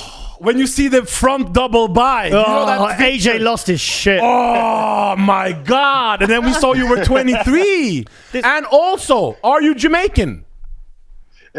Yeah, I'm half Jamaican. AJ's in love now. I'm half Jamaican and half Norwegian myself. Oh yeah? Yeah. So when we saw Jamaica, and then I saw the front double by, wow! And you're only 23. Yeah. Yeah. So can you tell us more about yourself? Tell the audience about yourself. All right, well, I'm really honored for you guys to have me on. Huge pleasure for me. So I started bodybuilding. I started competing when I was 20. And I won I competed naturally at first. So I won my pro card 2 years ago. And I didn't decide that I wanted to pursue open bodybuilding until last year. So that's when I made the switch. What? And ever since, it's been crazy. So you turned pro as a where as well? You turned pro naturally, or what? I don't understand. Yeah, I turned pro naturally. Wow. In what class? In bodybuilding. Wow. So where did you turn pro, Quentin? So the show is called the IFBB Events Qualifier, which is it's pretty much the Canadian Nationals. And yeah. Wow, you won that naturally, yeah? Crazy, yeah. Wow. So come on, tell us more about yourself, because like I said, we really want to learn more about you. Because tell us about what exactly? Yeah, sorry. What do you want to know? Well, obviously now you're 6.5 weeks out from the Toronto Pro. This is your pro debut. I'm taking it. Yes, it is. Okay, so do you want to tell us a bit about, because we saw the pictures of you next to Antoine. You were the guy that suggested to Antoine that he put the board shorts on, wasn't it, off the guest pose, yeah. which caused a lot of problems. Yeah, it's cool. You're clearly a troublemaker. It's funny because, I just think there's humor in saying things that don't make sense. He's a really big guy. So it's do men's physique. I think that's funny. Just going to a bikini girl and telling her to do women's bodybuilding. Obviously they're not going to do it, but I think that's funny, right? So, I kept telling him, hey, you should do men's physique. And then he ended up doing that for the guest posing. And I got somebody mad. Yeah. So what, are you working in full time, or do you study in, or tell us a bit more background about who you are, Quentin? So I've been personal training for a long time, for about, well, not a long time, I guess 4 or 5 years, and I do online coaching. So right now I'm just bodybuilding full time. I'm working with the coach Dorian Hamilton, so same coach as Antoine. Yeah. So it's funny how I started working with them. We all were at a show last year in May, and I ran into them, and they I know who Antoine was. And, I know Dorian, but I didn't know him personally. So I introduced myself, and Antoine saw me, and he was just really impressed. And Dorian's like, yeah, he turned pro naturally. And Antoine was like, what? What? So then, I think that's how we feel, really. That's how we feel. What? Hate him. Yeah, so they brought me on the team because, they saw the potential. Yeah. And honestly, there's just such down-to-earth, like great individuals, and they've been doing everything to help me. Like, you know, like technically we're competing against each other, but like it doesn't feel competitive towards each other, right? Because like we're like it feels like we're a team. Like we are a team. I noticed in some of those pictures, you've got quite echoes of like a classic poser. Tell us about how have you studied any of the top pros, or is it just something you've discovered yourself through analyzing your own physique? Well, I think a little bit of both. Like I just genetically have like a smaller waist. So I figure like I need to start paying attention to the bodybuilders that have physiques similar to mine, like the taller guys, the more aesthetic looking dudes like Cedric McMillan. Excuse me, some of the classic physique guys, you know, like Steve Lorius. Like one of my, of course, like my all-time favorite era was the 90s. Like in the early 2000s, Ronnie Coleman, Kevin Levrone, Flex Wheeler, Chris Cormier, Dorian Yates. So like, man, I went back and watched all the Olympias from that era, and I try and like emulate the different types of posing that they do. How tall are you, and how much do you weigh? I'm 6'1", and I weigh 259 this morning. What? Like, and your structure as well. You see, like, and only 23. By the way, for people at home. I don't. I mean, you literally you're probably only a couple of months outside of the juniors. I mean, it's it's crazy to think that. I mean, we're like, you know, like guys like Rafael Brandeo at 25. You know, we've got British pros who are around about 30 years old, and you know, that's because nowadays. I mean, look, most of the top Olympia guys, you're talking 35 to 45, you know, but you've kind of already built this physique that is, you're probably going to make an impact right out of the gate. Even if you don't win the Toronto Pro, people are going to notice who you are because of the structure of your physique. So what plans do you have after Toronto Pro? Yep. You know, as per right now, the only thing that I have planned is Toronto. But you know, like I have an amazing coach, Dorian. He's great, and whatever he thinks is the best decision. If he thinks I should do another one, I'm gonna do another one. If he thinks, you know, all right, take time off. We made a statement. Let's put some size on, get ready for next year. Because next year, like that's when I'll be more of a contender. So yeah, again, like whatever the game plan is, like I'm ready to do. But as for right now, it's just Toronto. Yeah. What body weight did you turn pro at? Yeah. Oh man, well I was 214. It's not that long ago, man. 214. Yeah, 214. 2 years ago. Yeah. So what do you estimate? 2 years ago. What do you estimate you'll be competing at? Just as a rough ballpark figure. You know, I think at the very least, around 245. I think. That's impressive. I don't think I have much more to lose, but like there's still ways to go, but like, you know, like everything seems to be coming in just fine. So maybe about 12 to 13 more pounds. Yeah. What's the condition like? Because I mean, we're seeing pictures of you. The only pictures I've seen of you are at 6 weeks out. What is your conditioning like? Is it a strong point? Oh, well, like when I competed, like when I was an amateur, I've always like prided myself on having striated glutes. So I've always been like man, I'm good at being a bodybuilder. I'm good at suffering. You know, I don't crave food that much. Like when I'm hungry, I suck it up. So like, and I know I'm not the biggest guy, so I know that I need to come in on point. So I'm gonna like do whatever I can to make sure that I'm sharp. Have you grown into the prep, or have you come down from what were you weighing before your prep? Oh man, I bulked up from last April I was about 250. I bulked up to 300 this January. And then so I'm on my way down now. But yeah, I'd say so I've lost about 40 pounds now. And yeah, crazy process. Are you a strong bodybuilder? I don't think I'm that strong. Like I'm not I think I'm like average strength. I don't know. I'm not like Akeem Williams. You know, so no one's like Akeem Williams. Only Akeem Williams is like Akeem Williams. Okay. And how's your posing routines gonna be? Is this something you practice a lot or no? Your posing. My posing? Yeah. Man, this is the most that I've been working on my posing. I'm working on it a lot right now. And again, I know that I'm not the biggest guy in the open, so I know that I need to be that much better with posing. Yeah. So I'm hitting it every day. Yeah. Just, you know, I need every single edge I could get. Yeah. Fantastic. Have you got any sponsors Yeah. So have you got any sponsors? sponsors. Have you got any sponsors lined up at the all? Have you got any at the moment? Well, I have a food sponsor here, Prep Shop. It's in like Markham. It's like a place here in Ontario. Aside from that, I don't have any sponsors. I've got a feeling this show after Toronto, and when this comes out, and this is going to be a good boost. Thing is, I've worked in the supplement industry for 20 years, and I'm telling you, the sort of bodybuilder that supplement companies are looking to align themselves with are the next generation guys. The guys like yourself that think we need to jump on this guy because he is on the rise. And you're also very professional. A lot of people we want on, sometimes they don't. You're professional. You're on time. Slick. You know, this is a guy people can get behind. Reliable. Yeah, you're reliable. Yeah. That's good to see I already. appreciate that, guys. Yeah. Antoine said good things about you as well, Yeah, because he I've said spoke good to him on things. WhatsApp, and I said, and he said, no, he's a really good guy. He says, I recommend him. So yeah. So you kind of have everything in your corner, mate. You're a good poser. You got the structure. You got the physique. You've got clearly got a good attitude. So we just want to get you on just quickly, just to sort of because. We want to be the first to kind of, really sort of, because it's like it's all well and good having the big names on, and but you're the next guys like yourself, Sibusiso Catello, Rafael Brandeo. These are the next generation guys that are going to be taking up the top 6 in Olympia in just a few years. And we watch every bodybuilder that comes up all around the world, and as soon as we saw your pictures, we must have him on.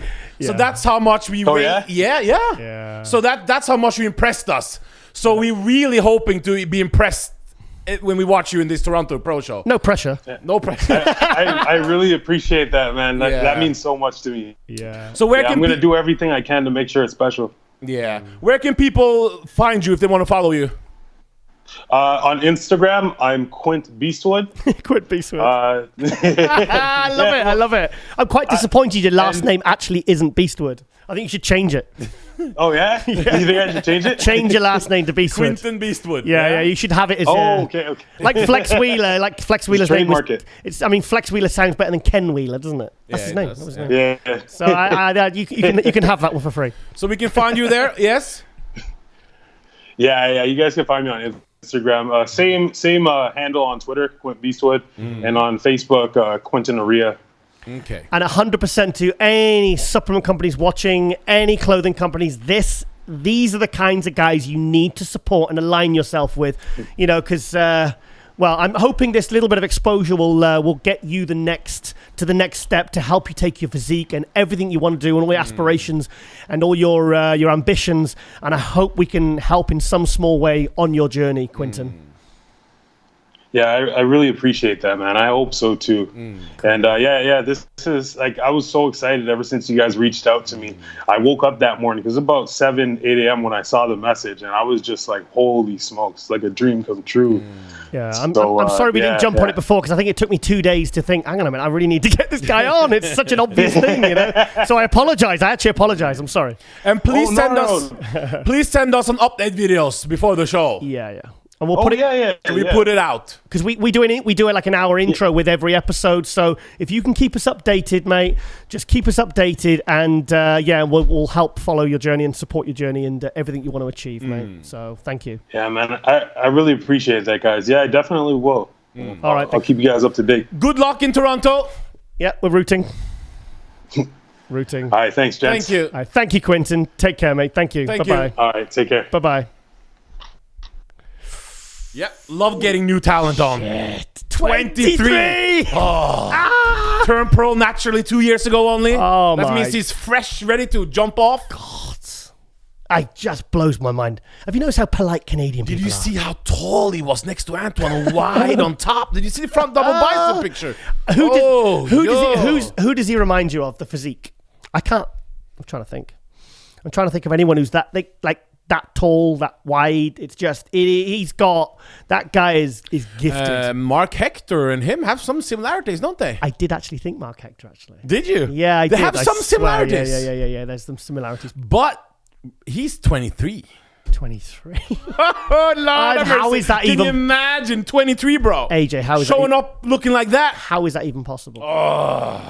Next generation. Him, Sibusiso Catello, Rafael Brandao, 25. Sibu Sisu, 27. I mean, come on. It's, you're talking about the next wave of talent that is going to be filling up the top. It's going to be winning pro shows. He'll be winning pro shows in the next 2 years, 100%.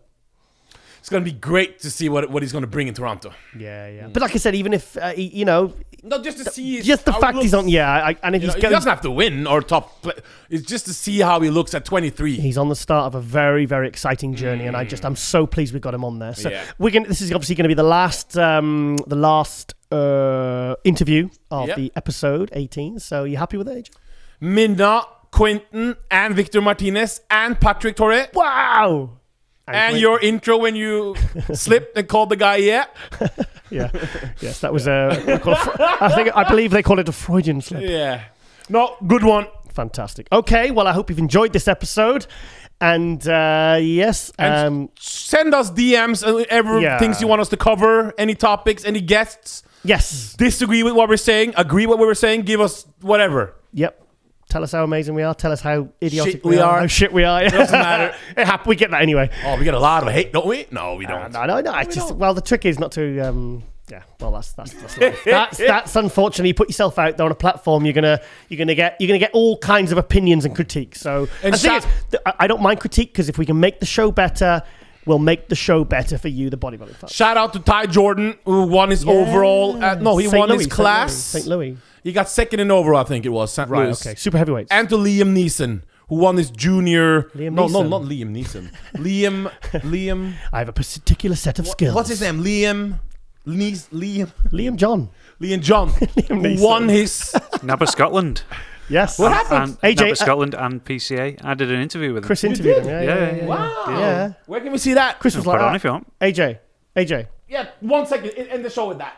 AJ. Chris was like that. Interview him. I was. There was a momentary slip when at the end of the day I had to stand on a step to speak to this guy. He was huge. He's 6'5". Liam Neeson, the other guy, the actor. He had some drama, didn't he? Oh yeah. Yeah. Oh, we better wrap up the end. We better wrap it up. Anyway, yeah. You're just gonna end it with a 10-second clip of Liam. High tech. Yeah, big thank you there to Pharmaceuticals. High-Tech Pharmaceuticals. Big thank you to Muscular Development. That's a good issue. And next issue is going to be really good. But I can't say why. Well, I can't. No, I can't. Tell me why. We've started the episode with singing, AJ. We're going to end the episode with singing. No, we're going to end it with our friend Give me something Liam. to sing. I guess we got to sing ourselves out. It's a Backstreet song, boy. I'm not singing Backstreet Boys. We're going to end it with... Do you want to see how tall he is first? I know, he's 6. Do you know what? I can't put it on that screen. Oh, Let's end it. 6'5", and Chris is only 6'3". Oh, Brian looking good. Brian, yeah. Is he going to win the Masters Olympia? Not Masters Olympia, Classic Olympia. George is looking very deadly too, so we'll see. Yeah. Okay, then. Well, I hope you've enjoyed this episode. I loved it. And thank you for watching. Thank you for supporting. Thank you to High-Tech Pharmaceuticals. And we will see you next week for MD Global Muscle Radio. AJ. Muscle Hot Views with Giles, isn't I'm apologising to Sean Roden. You wrote this, don't you? AJ. You apologise to Sean Roden for trolling him so much. Focus, AJ. And... we out. We are out. And guys, we're here with the one and only Liam John. He's just won the novice class, Mr. Scotland 2019. Congratulations, mate. What a fantastic win for you, mate. Can I just ask a couple of questions? Firstly, that shape you've brought onto stage today is absolutely amazing. The taper you brought is fantastic. How long have you been working to achieve that? I started training in the gym probably when I was about 15 years old. I've done the UK DFBA, I've competed at the BNBF and things as a teenager. Placed quite well in that, but I took a good long 3 years off in the off season and just hammered my legs. Taper wise, a lot of people say deadlifts and things thicken your waist and stuff, but it's footage of me deadlifting 300 kilos, 280 for reps and things. I think it's just genetics and. I can't even say overeating because I love eating as well. So I eat a lot. That's why I can't wait to, get home and start eating. But how did the prep go though, leading into the show? Was it a struggle? Was it? Did you maintain the levels that you wanted to? Did you come in the way you wanted to this morning? I actually came in better this morning than what I would ever imagine I did. Right, okay. Especially seeing the pictures back from social media and things like that, not how I expected I'd look. I still see myself as some skinny little teenager, so I think everyone's like that. But the last few weeks of prep were tough.